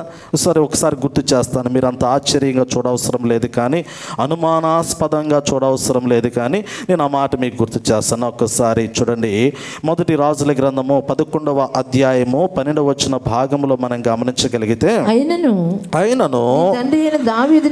నీ తండ్రి అయిన దావీదు నిమిత్తము నీ దినముల యందు నేను అలాగున చేయక నీ కుమారుని చేతిలో నుండి దాన్ని తీసివేసేదను, రాజ్యమంతయు తీసివేయను, నా దాసుడైన దావీదు నిమిత్తమును నేను కోరుకొనిన యెరూషలేము నిమిత్తమును ఒక గోత్రము నీకు ఇచ్చిన నీ కుమారునికి. గుర్తుపెట్టుకుని పిల్లరా, నేను కోరుకునేటువంటి యెరూషలేము అంటాడు. ఈ యెరూషలేమును నేను మరలా మీకు ప్రకటన గ్రంథంలో కూడా గుర్తు చేస్తాను. దేవుడు కోరుకునేటువంటి పట్టణము యెరూషలేము పట్టణము. నిబంధనలో నేను కేవలం మొదటి పాయింట్ని గుర్తు చేస్తూ ఉన్నాను. అదేమిటంటే స్థిరమైనటువంటి రాజ్యం గురించి మాట్లాడుతూ ఉన్నాను. స్థిరమైనటువంటి రాజ్యము, శాశ్వతమైనటువంటి రాజ్యము, ఆ రాజ్యములో నుండి వచ్చుచున్నటువంటి దేవుని రాజ్యమును గురించి మాట్లాడుతూ ఉన్నాను. ఇప్పుడు దేవుడు ఒక రాజ్యమును నిర్మించేటువంటి క్రమంలో సింహాసనాన్ని తన కుమారునికి ఇచ్చాడు. ఇప్పుడు తన కుమారుడు ఏమి చేస్తూ ఉన్నాడో మనము దేవుని యొక్క వాక్యములో గుర్తు చేసుకుంటూ ఉన్నాం. యెరూషలేము పట్టణము దేవుని కోరుకునేటువంటి పట్టణము. యెరూషలేము పట్టణము దేవుని యొక్క సింహాసనం అనేటువంటి పట్టణము. యెరూషలేము పట్టణములో దేవుని యొక్క నామము మహిమపరచబడటానికి ఒక మందిరము నిర్మించబడినటువంటి పట్టణము. ఆ యెరూషలేము పట్టణము దేవునికి కావాలి. అయితే ఆ యెరూషలేము పట్టణములోనే దేవుని యొక్క సింహాసనం ఉన్నది. ఆ సింహాసనమును అధిష్ఠించుతున్నటువంటి వాడు దేవుని కుమారుడే, యేసు ప్రభువారే. అందుకే ఆ పట్టణాన్ని దేవుడు కోరుకున్నాడు. ఇప్పుడు ఆ పట్టణమును, ఆ యొక్క సింహాసనమును దేవుడు దావీదు యొక్క వంశములో నుండి వచ్చినటువంటి యేసు ప్రభువారికి ఇచ్చేటువంటి క్రమంలో యేసు ప్రభువారు యెరూషలేము పట్టణంలోనికి వెళ్ళి దేవుని యొక్క ఉద్దేశమును నెరవేర్చాలి. పిల్లలు, మీరు కన్ఫ్యూజ్ అవ్వకుండా అర్థం చేసుకోవడానికి ప్రయత్నం చేసినట్లయితే, యేసు ప్రభువారు జీవించినటువంటి కాలంలో 3.5 సంవత్సరాల సువార్త పరిచర్యలో యేసు ప్రభువారి యొక్క మరణము యెరూషలేము పట్టణంలో సంభవించింది. యేసు ప్రభువారి యొక్క మరణం ఎక్కడ? యెరూషలేము పట్టణంలో గొల్గొతా కొండ మీద యేసు ప్రభువారు సిలువ వేయబడ్డారు. యెరూషలేము పట్టణంలోనే ఆయనకు తీర్పు తీర్చబడింది. యెరూషలేము పట్టణంలో ఉన్నటువంటి ప్రధానులైనటువంటి వారు, యాజకులైనటువంటి వారు, యూదులైనటువంటి వారు, యోధా మతనాయకులైనటువంటి వారు యెరూషలేములో యేసు ప్రభువారిని సిలువ మరణమునకు అప్పగించారు. ఎందుకు దేవుడు యెరూషలేము పట్టణాన్ని కోరుకున్నాడు? ఎందుకు దేవుడు యెరూషలేము పట్టణంలోనే తన కుమారుని మరణమునకు అప్పగించాడు? ఈ మాట కూడా మీకు చిన్న క్లారిటీ ఇచ్చేస్తాను. 2వ సమూయేలు గ్రంథంలో మనం చదివినటువంటి 7వ అధ్యాయంలో దావీదుతో దేవుడు చేసినటువంటి నిబంధనలో మరి ఒక మాట ఏమిటంటే, నీ కుమారులు తప్పు చేసినప్పటికీ కూడా, అంటే దేవుడు కోరుకున్నటువంటి సంతతి తప్పు చేసినటువంటి సమయంలో 14వ వచనంలో అంటాడు. 2వ సమూయేలు గ్రంథము 7వ అధ్యాయము 14వ వచనంలో, మరియు 2వ సమూయేలు గ్రంథము 7వ అధ్యాయం 14వ వచనములో, నేను అతనికి తండ్రినయ్యుండును, అతడు నాకు కుమారుడయ్యుండును, అతడు పాపము చేసిన ఎడల నరుల దండముతోనూ మనుషులకు తగులు దెబ్బలతోనూ అతన్ని శిక్షించును అంటాడు. పిల్లలు గమనించండి, ఈ వాక్యాన్ని గుర్తుపెట్టుకోండి. అతడు తప్పు చేసిన ఎడల అంచాడు. అతడు తప్పు చేసి నేను అతనికి తండ్రినయ్యుండును, అతడు నాకు కుమారుడయ్యుండును, అతడు పాపము చేసిన ఎడల నరుల దండములతోనూ మనుషులకు తగులు దెబ్బలతోనూ అతనిని శిక్షించును అంటాడు. సొలొమోను తప్పు చేశాడు. సొలొమోను దేవుడు శిక్షించాడా? కొట్టాడా? నరుల దండముతో కొట్టాడా? కొట్టలేదు. కొట్టిన సందర్భం మనకు కనపడలేదు, కానీ రాజ్యాన్ని తీసివేశాడు. శిక్ష ఏమిటి? సొలొమోను కాలంలో సొలొమోనుకు కలుగుతున్నటువంటి శిక్ష ఏమిటంటే రాజ్యమును తీసివేయటం, అంతే. కానీ అతడు దండించబడలేదు, నరుల దండముతో శిక్షించబడలేదు. కానీ దేవుడు తన కుమారుని శిక్షిస్తున్నాడు. ఇక్కడ సొలొమోను కూడా దేవుడు తన కుమారునిగా చేసుకున్నాడు, కానీ సొలొమోను దేవుని కుమారునిగా పిలువబడుతూ ఉన్నప్పటికీ కూడా అతడు నరుల దండముతోనూ మనుషులకు తగులు దెబ్బలతోనూ శిక్షించబడలేదు. కానీ శిక్షను మాత్రము దేవుడు అమలు చేస్తానన్నాడు. ఆ శిక్షను ఎప్పుడు అమలు చేస్తూ ఉన్నాడు అంటే దావీదు సింహాసనం మీదకి, దావీదు సింహాసనంను అధిష్ఠించడానికి వచ్చినటువంటి దావీదు వంశములో దావీదు కుమారునిగా పిలువబడినటువంటి యేసు ప్రభువారిని ఇప్పుడు యెరూషలేము పట్టణంలో ఆయన శిక్షించడానికి ఇష్టపడ్డాడు. నరుల దండముతోనూ మనుషులు కలుగు దెబ్బలతోనూ ఎవరు శిక్షించబడ్డారు అంటే యేసు ప్రభువారు మాత్రమే. యెషయా గ్రంథములో ఈ మాట వ్రాయబడుతూ ఉంది. దాన్ని కూడా నేను మీకు గుర్తు చేసి ఇంకొంచెం నేను ముందుకు వెళ్ళడానికి ప్రయత్నం చేస్తాను. చూడండి, యెషయా గ్రంథంలో ఒక మాటను మనం గమనించగలిగినట్లయితే 53వ అధ్యాయము 8వ వచన భాగంలో 53వ అధ్యాయము అన్యాయపు తీర్పు పొందిన వాడై చదవండి అమ్మ. అతడు కొనిపోబడెను, అతడు నా జన్ల అతిక్రమములను బట్టి మొత్తబడెను గదా. 53వ అధ్యాయం మనం గమనించగలిగితే 5వ వచన భాగాన్ని ఒక్కసారి మన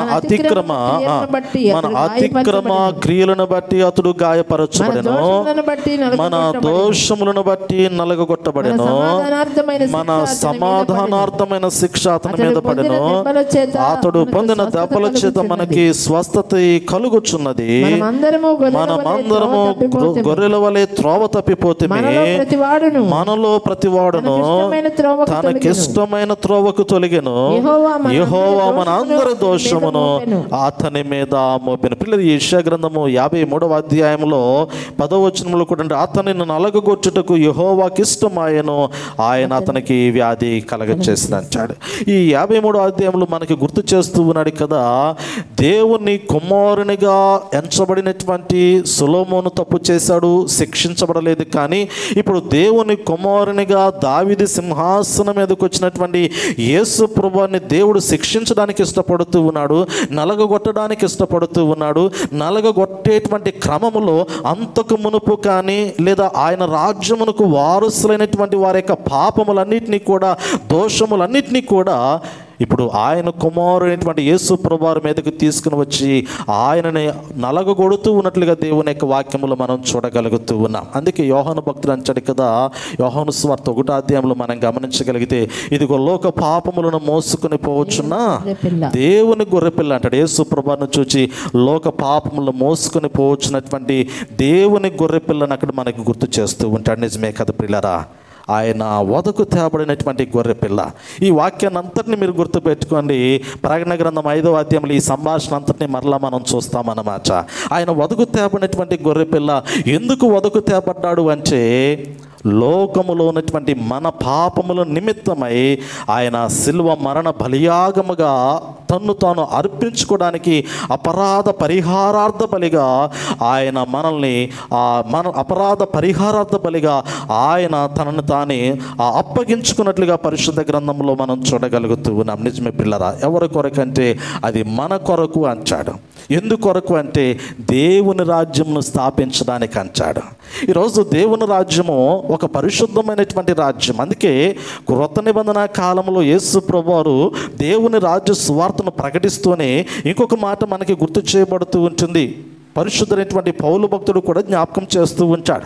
రోమీయులకు రాసిన పత్రిక 14వ అధ్యాయము 17వ వచనాన్ని గమనించగలిగితే, దేవుని రాజ్యము భోజనము కాదు గాని, భోజనమును పానమును కాదు గాని నీతియు సమాధానమును పరిశుద్ధాత్మ యందలి ఆనందమునై ఉన్నది అంటాడు కదా. దేవుని రాజ్యం ఎలా ఉందంటే, అది ఏదో భోజనము పెట్టడం వలన వచ్చేటువంటిది కాదు. భోజనం కొరకు జనాలు రారు.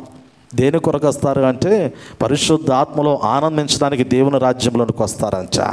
నేటి దినాల్లో ఎక్కడైనా ప్రార్థనా కూడిక జరుగుతూ ఉందనే ఒక ప్రకటన చేయబడితే అక్కడ ఏముంది అనేటువంటి ఆలోచన ముందుగా ఎంక్వైరీ చేస్తూ ఉంచారు. అక్కడ ఏమి దొరుకుతుంది అనేది ఆలోచన చేస్తూ ఉంచారు. ఏ విధమైనటువంటి భోజనం ఉంది అనేటువంటిది ఆలోచన చేస్తూ ఉంచారు కదా. లోకములటువంటి మనుషులు ఆ భౌతికపరమైనటువంటి భోజన పదార్థాలను అన్వేషిస్తారేమో, కానీ దేవుని రాజ్యానికి వారసులైనటువంటి కలిగినటువంటి వారు నీతియు సమాధానమును పరిశుద్ధాత్మ యందలి ఆనందమును కోరుకుంటారంట. ఈరోజు అట్టి ఆనందమును కోరుకునేటువంటి వాడు దేవుని రాజ్యంలోనికి వస్తాడు. ఈరోజు అట్టి ఆనందమును కోరుకునేటువంటి వాడు దేవుని యొక్క రాజ్య పరిపాలనలోనికి తీసుకుని రాబడుతూ వచ్చాడు. అట్టి పరిపాలన అనుగ్రహించేటువంటి వాడు యేసు ప్రభువారని ఈ కృత నిబంధన కాలంలో ఆది అపోస్తలులు సువార్త ప్రకటనలో మనకు జ్ఞాపకం చేస్తూ ఉన్నాడు. పిల్లల నిజమే కదా, యేసు ప్రభువారు కూడా కొండ మీద ప్రసంగంలో జ్ఞాపకం చేసినటువంటి మాటల్లో ఈ మాటలే మనకు కనపడుతూ ఉంటాయి. కొండ మీద ప్రసంగంలో వ్రాయబడినటువంటి మాటలు మనం గమనించగలిగితే ఆయన రాజ్యమును నీతిని మొదట వెదుకుడి అంచాడు. ఆకాశ పక్షులను చూడుడి, అవి విత్తవు కోయవు అంచాడు. లోకంలో ఉన్నటువంటి మానవుని యొక్క జీవితం ఎలాంటిదంటే ఎలా బ్రతకాలి, ఏమి తినాలి, ఏమి కట్టుకోవాలి, ఏ నివాసాలను ఏర్పాటు చేసుకోవాలి, లోకపరంగా ఒక నరుడు ఆలోచన చేయడం ప్రారంభిస్తూ ఉంచాడు. కానీ దేవుని ఎరిగినటువంటి వాడు, దేవుని స్వరూపమును తెలుసుకున్నటువంటి వాడు ఈ లోకంలో నాకేమి కావాలి అనేది ఆలోచన చేయడు. కానీ నేను ఎలా దేవుని రాజ్యంలో ఉండాలని ఆలోచన చేస్తూ ఉంటాడు. ఇదే ప్రాముఖ్యమైనటువంటి వ్యత్యాసము. లోకస్తునికి ఆత్మీయునికి మధ్య ఉన్నటువంటి వ్యత్యాసం ఏమిటంటే లోకస్తుడు ఆలోచన ఎలా ఉందంటే నేను లోకములో ఎలా బ్రతకాలనుకుంటాడు, ఈ లోకములో నేను ఏమి సంపాదించుకోవాలనుకుంటాడు, ఈ లోకములో తనకంటూ ఏ విధమైనటువంటి అంటే నా ప్రాణమా తిను త్రాగు సుఖించు, ఈ 3 ఆలోచనల మీద లోకస్తుడు బ్రతుకుతూ ఉంచాడు. దేవుని రాజ్యానికి చెందినటువంటి వారసుడు ఎలా బ్రతుకుతాడు అంటే నీతి సమాధానము పరిశుద్ధాత్మ యందలి ఆనందముతో దేవుని రాజ్యానికి చెందినటువంటి వారసుడు బ్రతకడానికి ఇష్టపడుతూ వచ్చాడు. అందుకే పౌలు భక్తుడు అంటాడు దేవుని రాజ్యం అంటే భోజనమును పానమును కాదు కానీ అంటాడు కదా, నీతియు సమాధానమును పరిశుద్ధాత్మ యందలి ఆనందమై ఉన్నది అంటాడు. ఇప్పుడు యేసు ప్రభువారిని వెంబడించడానికి వచ్చినటువంటి మనుషులు మనం గమనించగలిగితే కొండ మీద ప్రసంగంలో 6వ అధ్యాయంలో జ్ఞాపకం చేయబడినటువంటి మాటల్లో ఆ 3 దినముల వరకు కూడా ఇంచుమించు ప్రభువారు మాటలు వారు విన్నారు. వారు వినిన తరువాత జ్ఞాపకం చేసినటువంటి మాటల్లో 6వ అధ్యాయము 31వ వచనమును మనం గమనించగలిగితే చూడండి, కాబట్టి ఏమి తిందుమో ఏమి త్రాగుదమో ఏమి ధరించుకుందామని చింతింపుకుడి, అన్యజనులు వీటన్నిటి విషయమై విచారించరు. చాలా మా పిల్లలు గమనించండి, ఇక్కడ ఒక మాట చక్కటి మాట వ్రాయబడింది, అన్యజనులు అంటాడు కదా. ఒక అన్యజనుని యొక్క హృదయంలో ఉండేటువంటి విచారం ఏమిటంటే లోకములో తను ఎలా బ్రతకాలని ఆలోచన చేస్తూ ఉంటాడు. ఒక దేవుని బిడ్డ యొక్క ఆలోచన ఎలా ఉంటుందంటే లోకములో నేను ఎలా బ్రతకాలని ఆలోచన చేయడు, కానీ ఈరోజు దేవునిలో నా జీవితం ఎలా ఉండాలని ఆలోచన చేస్తూ ఉంచాడు. ఈరోజు దేవునిలో నేను ఎలా ఉండాలి, దేవునికి మహిమకరంగా నా జీవితం ఎలా ఉండాలి, దేవుని మార్గంలో నేను ఉన్నానా లేదా, దేవుని వాక్యమునకు అనుకూలంగా నేను ఉన్నానా లేదా, దేవుని సన్నిధిలో నేను నిలబడగలుగుతానా లేదా, దేవుని యొక్క వాక్యము నా జీవితంలో నెరవేర్చబడుతుందా లేదా, దేవుని చిత్తము దేవుని తలంపు దేవుని ప్రణాళికలో ఈరోజు నా జీవితం ఉందా లేదా అనేది దేవుని రాజ్యమునకు చెందినటువంటి వారసుడు అటువంటి ఆలోచనతో ముందుకు నడవడం ప్రారంభిస్తూ ఉంచాడు. అందుకే యేసు ప్రభువారు ఈ కొండ మీద ప్రసంగంలో అన్యజనులు ఆలోచించినట్లుగా మీరు ఆలోచించవద్దు సుమా అంటాడు. అన్యజనులైతే ఏమి తినాలి, ఏమి త్రాగాలి, ఏమి సంపాదించుకోవాలి, దేనిని కూడబెట్టుకోవాలి, ఎంతకాలం ఉండాలి అనేది ఆలోచన చేస్తూ ఉంటాడు కదా. 7 దినాల్లో మానవుని యొక్క హృదయంలో ఉన్నటువంటి ఆలోచన ఇదే. చాలామంది ఈ ఆలోచనతోనే బ్రతకడానికి పదే ప్రయాసపడేటువంటి ఆలోచన. రేయి మొదటి జామున లేచి కదా పరుండబోయే సమయం వరకు మనం గమనించగలిగితే ఏదో ఒక రీతిలో కష్టపడుతూ ఉంటాడు నరుడు. కానీ ఎంత సంపాదించినా కానీ చాలామంది జీవితాల్లో సంతోషం ఉండదు. ఎంత అతడు ప్రయాసపడినప్పటికీ కూడా మాసము చివరిలోనికి వచ్చినటువంటి క్రమంలో అతడు మొదటి దినము మొదలుకొని చివరి దినము వరకు కూడా 30 దినములు 31 దినములు కష్టపడి నెల మొత్తం మీద ఒక జీతము సంపాదించుకుని ఇంటికి తెచ్చుకునేటువంటి క్రమంలో ఆ చివరి దినమున మరలా 1వ తారీఖులోనికి వచ్చిన తర్వాత లెక్కలు చూసుకునేటువంటి క్రమంలో ఏముంటుందంటే ఏమీ కనపడదు, మరలా 0. మరలా ప్రారంభిస్తాడు, మరలా 1వ తారీఖు నుంచి కష్టపడడం ప్రారంభిస్తాడు. మరలా ఇంకేదో పోయిన నెల కన్నా ఈ నెలలో ఇంకొంచెం ఎక్కువ సంపాదన కావాలని ఇంకా ప్రయాసపడడానికి ప్రారంభిస్తూ ఉంచాడు. కేవలము తన వరకే ఉంటుంది ఆలోచన, అంటే తన వరకు కాదు కానీ తన పిల్లల గురించి కూడా ఆలోచన చేస్తూ ఉంటాడు. సరే ఆ పిల్లల వరకన్నా ఆలోచన చేస్తారంటే అది కాదు కానీ ఆ పిల్లల గురించి కూడా ఆలోచన చేసి ఈ జీవితాన్ని అంతటినీ కూడా భయంకరమైనటువంటి స్థితిలో మార్చివేసుకునేటువంటి మనస్సు కలిగినటువంటి వాడు ఈ లోకంలో బ్రతుకుతున్నటువంటి నరుడు అనేటువంటి మాటను గుర్తు చేస్తూ ఉన్నాను. కానీ ప్రభువారు అంటారు కదా, దేవుని యొక్క రాజ్య సువార్తను ఆయన ప్రకటిస్తూ అన్యజనులు ఆలోచించినట్లుగా మీరు ఎందుకు ఆలోచన చేస్తారు? ఈ రాజ్యము తీసివేయబడుతుంది కదా, ఈ భూలోక సంబంధమైనటువంటి రాజ్యము నిర్మూలించబడుతూ ఉంది కదా. ఈ నిర్మూలించబడేటువంటి రాజ్యములో లోకస్తుడు ఆలోచించేటువంటి రీతిలో మీరు ఎందుకు ఆలోచన చేస్తారు? ఇదిగో మీరు దేవుని బిడ్డలుగా పిలువబడుతూ ఉన్నారు, దేవుని రాజ్యానికి వారసులుగా మీరు ఎంచబడుతూ ఉన్నారు. ఆకాశ పక్షులను చూడండి, ఇదిగో భూజంతువులను చూడండి, సమస్త జీవరాశులను చూడండి, వాటిని పోషిస్తున్నటువంటి నేను మిమ్మల్ని పోషించలేనా? మీ అవసరతలు నేను తీర్చలేనా? మీ అక్కర్లు నేను తీర్చలేనా? మీ జీవితాలను ఒక ఉన్నతమైనటువంటి శాశ్వతమైనటువంటి రాజ్యానికి వారసులుగా నేను మార్చాలని ఇష్టపడుతూ ఉండగా మీరు దేవుని రాజ్యమును కాదనుకొని ఎందుకు తృణీకరించేటువంటి స్థితిలో కనపడుతూ ఉన్నారు? ఇది క్రొత్త నిబంధన కాలంలో ప్రభువు అంటూ ఉన్నారు కదా, మీరు ఆయన రాజ్యాన్ని వెతకండి, ఆయన నీతిని వెతకండి, అప్పుడు మీకు ఏది కావాలో అది మీకు పరమ తండ్రి అనుగ్రహిస్తాడు అనేటువంటి మాటను గుర్తు చేస్తూ ఉన్నాను. నిజమే పిల్లరా, ఇంకొక మాటను మనం గమనిద్దాం. దేవుని యొక్క వాక్యములో గమనించగలిగినట్లయితే మొదటి కొరింథీ పత్రిక 4వ అధ్యాయము 20 భాగంలో 4వ అధ్యాయము 20 భాగంలో ఇక్కడ అంటాడు కదా, దేవుని రాజ్యము మాటలతో కాదు శక్తితోనే ఉన్నది అనేటువంటి మాటను ఈ కొరింథీ పత్రికలో పౌలు భక్తుడు గుర్తు చేస్తూ ఉన్నాడు. ఈరోజు దేవుని యొక్క రాజ్యం ఎలా స్థాపించబడుతూ ఉంది భూలోకంలో? ఈ దేవుని యొక్క రాజ్యమును నిర్మించబడేటువంటి క్రమంలో పరిశుద్ధాత్మని యొక్క కార్యమును గురించి మాట్లాడుతూ ఉన్నాడు కదా. ఎంత చక్కటి మాట! యేసు ప్రభువారేమో రాజ్య సువార్తను ప్రకటిస్తూ ఉన్నారు. యేసు ప్రభువారు శిలువ మరణము పొందుకొని ఆయన ఆరోహణమై వెళ్ళినటువంటి సమయంలో ఆదరణకర్తని పరిశుద్ధాత్మ దేవుణ్ణి ఆయన అనుగ్రహించిన తరువాత ఇప్పుడు పరిశుద్ధాత్మ దేవుడు ఏమి కార్యము జరిగిస్తూ ఉన్నాడు అంటే ఒక బలమైనటువంటి శక్తితో కూడినటువంటి కార్యము జరిగిస్తూ ఉన్నాడు. ఈ కార్యం ఏమిటి అంటే ఇదిగో ఒక పరిశుద్ధులైనటువంటి సమూహమును ఒక రాజ్యముగా ఆయన ఏర్పాటు చేస్తూ ఉన్నాడు. ఈరోజు చాలామంది ప్రభువుని విశ్వసించినటువంటి వారు ఉన్నారు, చెదిరిపోయినటువంటి స్థితిలో కనపడుతూ ఉన్నారు. ఎక్కడెక్కడో మంచి మంచి విశ్వాసులు ఉంచారు, చక్కటి ప్రార్థనా పరులు ఉంచారు, దేవుణ్ణి హృదయపూర్వకంగా అనుసరించేటువంటి వారు, వెంబడించేటువంటి వారు ఎంతోమంది మనకు కనపడుతూ ఉంచారు. వారందరూ ఒకానొక సమయంలో దేవుని యొక్క ఆత్మ వారిని ఒక సమూహంగా ఒక చోటకి తీసుకుని రాబోతూ ఉంది అనేటువంటి మాటను గుర్తు చేస్తూ ఉన్నాడు. నిజమే పిల్లరా, దేవుని వాక్యాన్ని మనం గమనించగలిగితే వీరందరూ కూడా ఒక సమూహముగా ఏర్పడేటువంటి దినం ఒకటి ఉంటుంది. లోకములో కోట్ల మంది జన సమూహములో దేవుని స్తుతించడానికి దేవుడు ఒక సమూహాన్ని ఏర్పాటు చేసుకున్నాడు. దేవుని రాజ్యమునకు వారసులు భూలోకములో ఉన్నారు.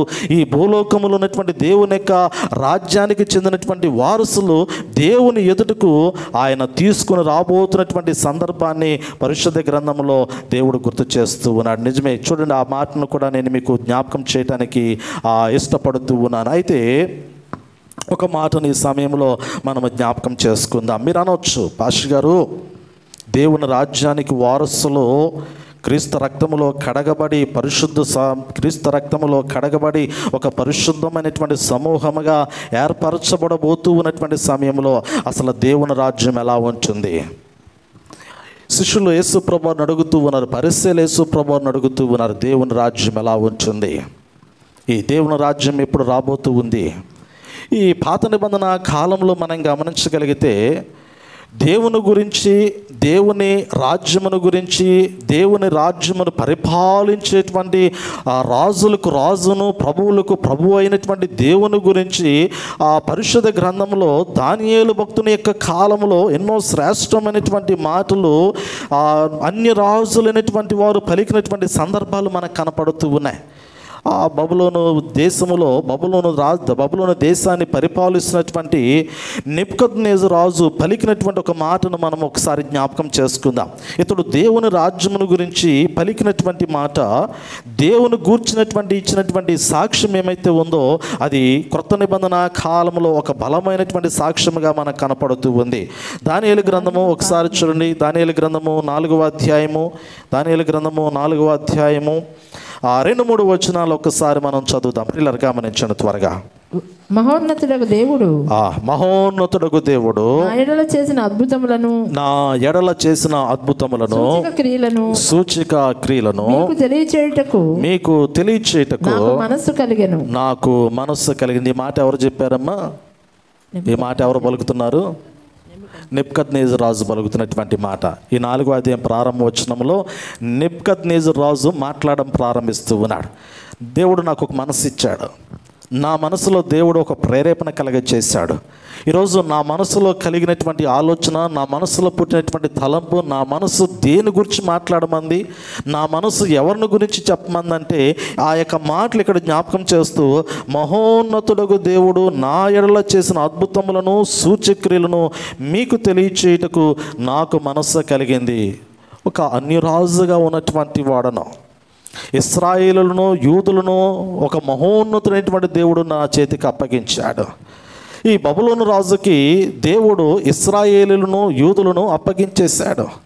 ఇప్పుడు యెరూషలేము పట్టణము బబులోను రాజు అనేటువంటి నెబుకద్నెజరుకి అప్పగించబడింది. దానియేలు, షడ్రక్, మెషక్, అబేద్నెగోలు బబులోను దేశంలోనికి చెరలోనికి తీసుకుని రాబడేటువంటి సమయంలో ఈ కల్దీలను లేవనెత్తినటువంటి వాడు, ఈ బబులోను రాజు అనేటువంటి నెబుకద్నెజరుకి బలమునిచ్చినటువంటి వాడు, శక్తినిచ్చినటువంటి వాడు, వీరిని ఉన్నతమైనటువంటి స్థితిలోనికి తీసుకొచ్చినటువంటి వాడు, ఈ అన్యరాజులు పలుకుతున్నటువంటి మాట ఏమిటంటే ఒక మహోన్నతుడైనటువంటి దేవుడు ఉన్నాడు, అతడు మమ్మల్ని బలపరిచినటువంటి వాడు. నేటి దినాల్లో బాధాకరమైనటువంటి విషయం ఏమిటంటే దేవుని ఎరిగినటువంటి వారు ఎవరూ కూడా ఇలా మాట్లాడలేకపోతూ ఉన్నారు. దేవుణ్ణి తెలుసుకున్నటువంటి వారు ఎవరూ కూడా ఈ విధమైనటువంటి సాక్ష్యాన్ని ఇవ్వలేకపోతూ ఉన్నారు. కానీ లోకములో ఉన్నటువంటి అన్యులు ప్రభువుని గురించి గొప్ప సాక్ష్యం ఇస్తూ ఉన్నారు. నిజమే కదా, వారు నమ్ముకున్నటువంటి దేవుడు నిజంగా జీవము కలిగినటువంటి వాడు. ఒక్కసారి అక్కడికి వెళితే కదా, నేటి దినాల్లో చాలామంది మన పెదకాకంలో ఉన్నటువంటి తోటను విజిట్ చేస్తూ ఉంటారు, తోట దగ్గరికి వెళ్ళి ప్రార్థన చేస్తూ ఉంచారు. ఎందుకంటే వారికి అక్కడ ఒక నమ్మకము, లోకములో ఉన్నటువంటి చాలామంది మీరు గమనించండి, దేవుని ఎరిగినటువంటి వారి కన్నా దేవుని ఎరగనటువంటి వారే అక్కడికి వెళ్ళి ప్రార్థనలు చేసుకుని వస్తూ ఉంటారు. అది వారి హృదయంలో ఉన్నటువంటి నమ్మకము, అది వారి హృదయంలో ఉన్నటువంటి విశ్వాసము. మేము అక్కడికి వెళ్ళి ప్రార్థన చేసినట్లయితే, మేము అక్కడికి వెళ్ళి మాకున్నటువంటి సమస్యను పంచుకున్నట్లయితే, మేము అక్కడికి వెళ్ళి మా యొక్క ఉన్నతమైనటువంటి స్థితిగతిని కోరుకున్నట్లయితే మా జీవితంలో గొప్ప కార్యము జరుగుతుంది. ఈరోజు ఎవరైనా దేవుని మందిరంలో అటువంటి నమ్మకం ఉందా? నేను దేవుని దగ్గరికి వస్తే దేవుడు నన్ను దీవిస్తాడు, దేవుని దగ్గరికి వస్తే నా కష్టాలు తొలగిపోతాయి, దేవుని దగ్గరికి వస్తే నేను ఆశీర్వదించబడతాను, నేను దేవుని రాజ్యమునకు బహు వారసుడిగా ఉండాలనేటువంటి ఆలోచనతో ఈరోజు దేవుని మందిరంలో అటు విశ్వాసం కలిగినటువంటి వారు ఉన్నారా అంటే కష్టమే కనుగొనటము కదా. కనాను స్త్రీని బట్టి ప్రభువు జ్ఞాపకం చేస్తూ ఉన్నాడు కదా, ఇశ్రాయేల్లో కూడా నేను ఇంత విశ్వాసము చూడలేదమ్మా, నీలో ఉన్నటువంటి విశ్వాసము. కనాను స్త్రీ కుమార్తె బలహీనతతో బాధపడుతున్నటువంటి సమయంలో ఆమె గోజాడుతూ ఉంది, అయ్యా నా ఒక్కసారి దావీదు కుమారుడు నన్ను కరుణించు, నా కుమార్తె దెయ్యము పట్టి బాధించబడుతూ ఉంది, పీడించబడుతూ ఉంది, ఈ బలహీనత నుండి నా కుమార్తెను విడిపించని ప్రాధేయపడుతున్నటువంటి సమయంలో ప్రభు అంచు ఉన్నాడు కదా, ఆ బల్ల మీద నుండి పడుతున్నటువంటి రొట్టె ముక్కలు కుక్క పిల్లలకు వేయట యుక్తము కాదు. పిల్లలు తినేటువంటి రొట్టె ముక్కలు కుక్క పిల్లలకు వేయటం యుక్తము కాదు. నా పిల్లలు రొట్టె ముక్కలు తినాలని దేవుడు ఆశపడుతూ ఉన్నాడు, కానీ పిల్లలు రొట్టె ముక్కలను కాలుతో తన్ని వేసేటువంటి స్థితిలో ఉన్నారు. ఎంత దౌర్భాగ్యమో కదా. నేటి దినాల్లో నీ జీవితము బాగుండాలని దేవుడు కోరుకుంటే ఆ వాక్యాన్ని తృణీకరించేటువంటి స్థితిలో నేటి దినాల్లో ఉన్నటువంటి పిల్లల యొక్క జీవితాలు కనపడుతూ ఉన్నాయి. ఇప్పుడు రొట్టె ముక్క ఎవరు స్వాధీనం అవుతుంది? కుక్క పిల్ల యొక్క స్వాధీనం అవుతుంది.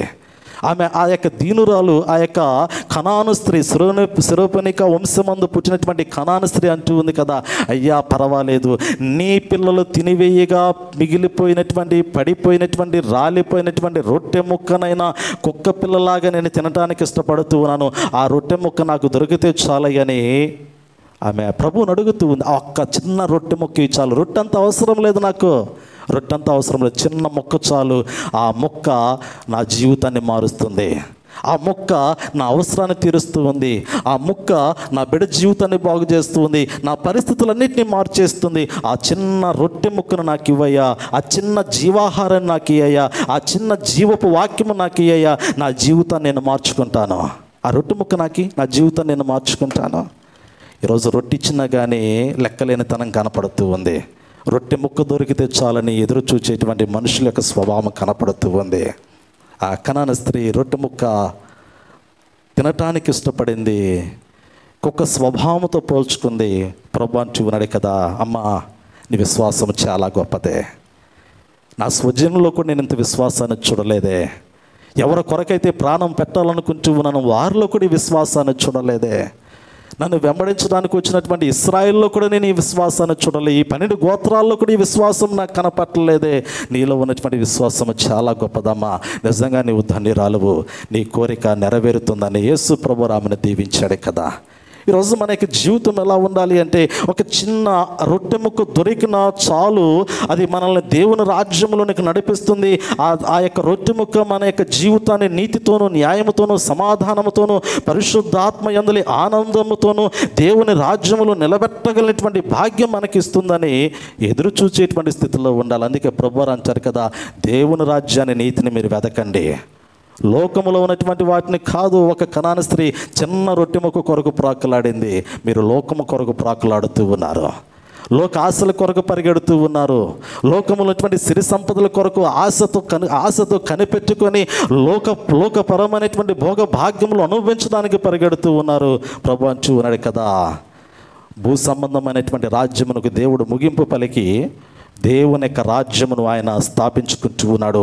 ఒక పరిశుద్ధమైనటువంటి సమూహము ఆయన ఎదుటకు తీసుకుని రాబడుతుందనేటువంటి మాటను గుర్తు చేస్తూ ఉన్నాడు. అందుకే ఇక్కడ అంటాడు కదా, ఈ దానియేలు గ్రంథము 4వ అధ్యాయంలో నెబుకద్నెజర్ రాజు యొక్క హృదయంలో కలిగినటువంటి మనస్సు ఏమిటంటే, నన్ను ఈ స్థితిలోనికి నడిపించినటువంటి దేవుని గురించి నేను మాట్లాడాలనుకుంటూ ఉన్నాను.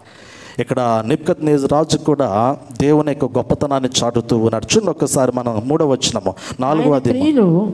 ఆయన సూచక క్రియలు ఎంతో బ్రహ్మాండమైనవి, ఆయన అద్భుతములు ఎంతో ఘనమైనవి, ఆయన రాజ్యము శాశ్వత రాజ్యము, ఆయన ఆధిపత్యము తరతరములు నిలుచుచున్నది. పిల్లరా చూడండి, బబులోను దేశము పరిపాలించినటువంటి నెబుకద్నెజర్ రాజు అక్కడ తన గురించి, తన గొప్పతనమును గురించి ఇక్కడ జ్ఞాపకం చేయట్లేదు, కానీ తన్ను ఆ స్థితిలోనికి తీసుకుని వచ్చినటువంటి దేవుని గురించి మాట్లాడుతూ ఆయన సూచక క్రియలు ఎంతో బ్రహ్మాండమైనవి, ఆయన అద్భుతములు ఎంతో ఘనమైనవి, ఆయన రాజ్యము శాశ్వత రాజ్యము, ఆయన ఆధిపత్యము తరతరములో నిలుచును. అప్పటికి వాక్యాన్ని గుర్తుపెట్టుకోండి, నేను మరలా జ్ఞాపకం చేస్తూ ఉన్నాను. దావీదు మొదలుకొని బబులోను చెరలోనికి వచ్చేంత వరకు కూడా ఈ 14 తరములలో ఉన్నటువంటి వారు రాజుల యొక్క చరిత్ర మనకు కనపడింది. యూదుల్లో ఉన్నటువంటి రాజులు దేవుణ్ణి మహింపరచలేకపోయారు. యూదులను పరిపాలించినటువంటి రాజులు, మరి ఆ 20 మంది రాజులు యూదులను పరిపాలించారు, కానీ 20 మంది రాజుల్లో దేవుని మార్గంలో నడిచినటువంటి వారు కనపడలేకపోతూ ఉన్నారు. ఇశ్రాయేల్ని పరిపాలించినటువంటి రాజుల్లో 19 మంది రాజులు కనపడుతూ ఉన్నారు, కానీ దేవుని నామాన్ని గొప్ప చేసినటువంటి రాజులు కనపడలేకపోతూ ఉన్నారు. కానీ ఒక అన్యరాజు అనేటువంటి నెబుకద్నెజరు ఇక్కడ దేవుణ్ణి గొప్ప చేస్తూ ఉన్నాడు, దేవుని నామాన్ని హెచ్చిస్తూ ఉన్నాడు, దేవుని నామాన్ని గొప్ప చేసేటువంటి క్రమములు అంచు ఉన్నాడు కదా. ఆయన రాజ్యము శాశ్వత రాజ్యము, ఆయన ఆధిపత్యము తరతరములు ఉండును అంటున్నాడు కదా. ఏ ఇశ్రాయేలుడైనా పలికాడా, ఆయన రాజ్యము శాశ్వతమైనటువంటి రాజ్యము, ఆయన రాజ్యము తరతరములు ఉండనటువంటి మాట ఇక్కడ నెబుకద్నెజరు అంటూ ఉన్నాడు. నాది శాశ్వతమైనటువంటి రాజ్యము కాదు. అంతే, కేవలము నెబుకద్నెజరు దేవుని యొక్క ఒక సేవకునిగా మాత్రమే పిలువబడుతూ ఉన్నాడు, కానీ దేవుడే ఆధిపత్యం వహించగలిగినటువంటి వాడు. ఆయన రాజ్యమే స్థిరమైనటువంటిది, ఆయన రాజ్యమే శాశ్వతమైనటువంటిది. ఆ శాశ్వతమైనటువంటి రాజ్యమును తరతరములు కూడా ఏలుతున్నటువంటి వాడు ఆ మహోన్నతునైనటువంటి దేవుడే తప్ప ఏ నరమానవుడు కూడా రాజ్యమును ఏలలేడు అనేటువంటి మాట నెబుకద్నెజరు పలుకుతూ ఉన్నాడు. అదే సమయంలో ఆ తదుపరి వాక్య భాగంలో మనం గమనించగలిగితే, ఈ బబులోను రాజు అయినటువంటి నెబుకద్నెజరు బబులోను పట్టణం మీద మేడ మీద మిద్దె మీద సంచరించేటువంటి క్రమంలో ఆ మహానగరమును గూర్చి తన హృదయంలో అతిశయించుకున్నటువంటి వాడే మరి ఆ ఆలోచన కలిగినటువంటి సమయంలో పిల్లరా చూడండి, ఒక మాట అతిశయించుకున్నటువంటి మరుక్షణము అతడు పడద్రోయబడినటువంటి సందర్భాన్ని మనకి ఈ 4వ అధ్యాయము 26వ వచన భాగం నుండి మనకి తెలియచేస్తూ ఉంటాడు. మనం గమనించ గమనించగలిగితే 26వ వచనం 2వ భాగంలో అంటాడు, సర్వోన్నతుడగు దేవుడు మానవుల రాజ్యం పైన అధికారి అయి ఉన్నాడని తానెవనికి దానిని అనుగ్రహింప నిశ్చయించునో వానికి అనుగ్రహించినని నీవు తెలుసుకున్న వరకు 7 కాలములు నీకు ఎలాగూ జరిగినచ్చాడు. ఎందుకంటే నెబుకద్నెజరు రాజు ప్రారంభంలో దేవుణ్ణి గొప్ప చేస్తూ ఆ తదుపరి కాలానుగుణంగా తన యొక్క ఔన్నత్యాన్ని, తన యొక్క గొప్పతనాన్ని తన హృదయంలో హెచ్చించుకునేటువంటి క్రమంలో కొంచెం అతిశయించాడు. మానవుని యొక్క జీవితంలో అతిశయం అనేది పతనమునకు నాంది కదా. నాశనమునకు ముందు గర్వము నడుస్తుందంట, పడిపోవడానికి మునుపు అహంకారపూరితమైనటువంటి మనసు ఉంటుందంట. ఏ మనసులోనైనా కానీ అహంకారపూరితమైనటువంటి మనసు ఉందంటే ఒకటే గుర్తుపెట్టుకోవాలి, అతడు పడద్రోయబడడానికి సిద్ధపడ్డాడని గుర్తుపెట్టుకోవాలి కదా. ఒకే ఒక మాట, ఇది వాక్యంలో రాయబడినటువంటి మాట. మనస్సులో అహంకారంగా ఎవరైనా అతిశయిస్తే ఒకటే నిర్వచనం ఏమిటంటే అతన్ని దేవుడు పడద్రోయటానికి ఇష్టపడ్డాడు. అతడు జీవితము ఇక పడద్రోయబడుతుంది కాబట్టి అతడు అహంకారంతో గర్వంతో విర్రవీగుతున్నాడనే ఒక మాట అర్థం చేసుకోవాలి. అందుకే అంటాడు కదా, గర్వం ఉందంటే అతని ముందు ఏమో నడుస్తుందంటే నాశనమునకు ముందు గర్వమే ఉంటుంది. గర్వము జీవితాన్ని పాడు చేస్తుంది. అహంకారపూరితమైనటువంటి మనస్సు దేవుని యొద్ద నుండి తొలగిస్తూ ఉంటుంది. ఈ రెండు ఉండకూడదు. నెబుకద్నెజరు హృదయంలో కొంచెం అతిశయించుకున్నాడు.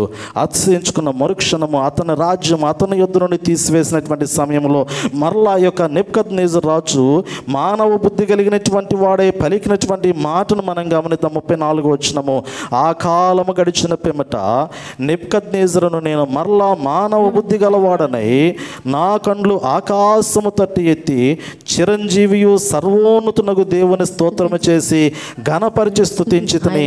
ఆయన ఆధిపత్యము చిరకాలము వరకు, ఆయన రాజ్యము తరతరములు ఉన్నవి. భూనివాసులందరూ ఆయన దృష్టికి ఎన్నికకు రానటువంటి వారు. గొప్ప మాట. ఈ లోకములో నివాసులందరూ కూడా అసలు దేవుని దృష్టికి ఎన్నికకు రానటువంటి వారే. ఇటువంటి ఎన్నిక లేనటువంటి జన సమూహమును దేవుడు జ్ఞాపకం చేసుకుంటూ ఉన్నాడు. జ్ఞాపకం చేసుకుని అంటాడు కదా, చూడండి ఇక్కడ అంటాడు, ఆయన పరలోక సేన ఎడలను 35వ వచనమే 4వ అధ్యాయం 35వ వచనము, భూనివాసులందరూ ఆయన దృష్టికి ఎన్నికకు రాని వారు, ఆయన పరలోక సేన ఎడలను భూనివాసుల ఎడలను తన చిత్తము చొప్పున జరిగించువాడు. ఆయన చెయ్యి పట్టుకుని నీవేమి చేయుచున్నావని ఆయనతో చెప్పుటకు ఎవడను సమర్థుడు కాదు. నిజమే కదా. శాశ్వతమైనటువంటి రాజ్యము, స్థిరమైనటువంటి రాజ్యము, భూలోకములో నివాసులు ఆయన దృష్టికి ఎన్నికకు రానటువంటి వారు, ఆయన పరలోక సేన ఎడలను భూనివాసుని ఎడలను తన చిత్తమును చొప్పున జరిగించేటువంటి వాడే. ఆయన ఒక రాజ్యమును ఏర్పాటు చేసుకున్నాడు. ఆయన ఆ రాజ్యమునకు ఆధిపత్యం వహిస్తున్నటువంటి వాడు. ఆయన ఆ రాజ్యమును తరతరములు ఏలుతున్నటువంటి వాడు.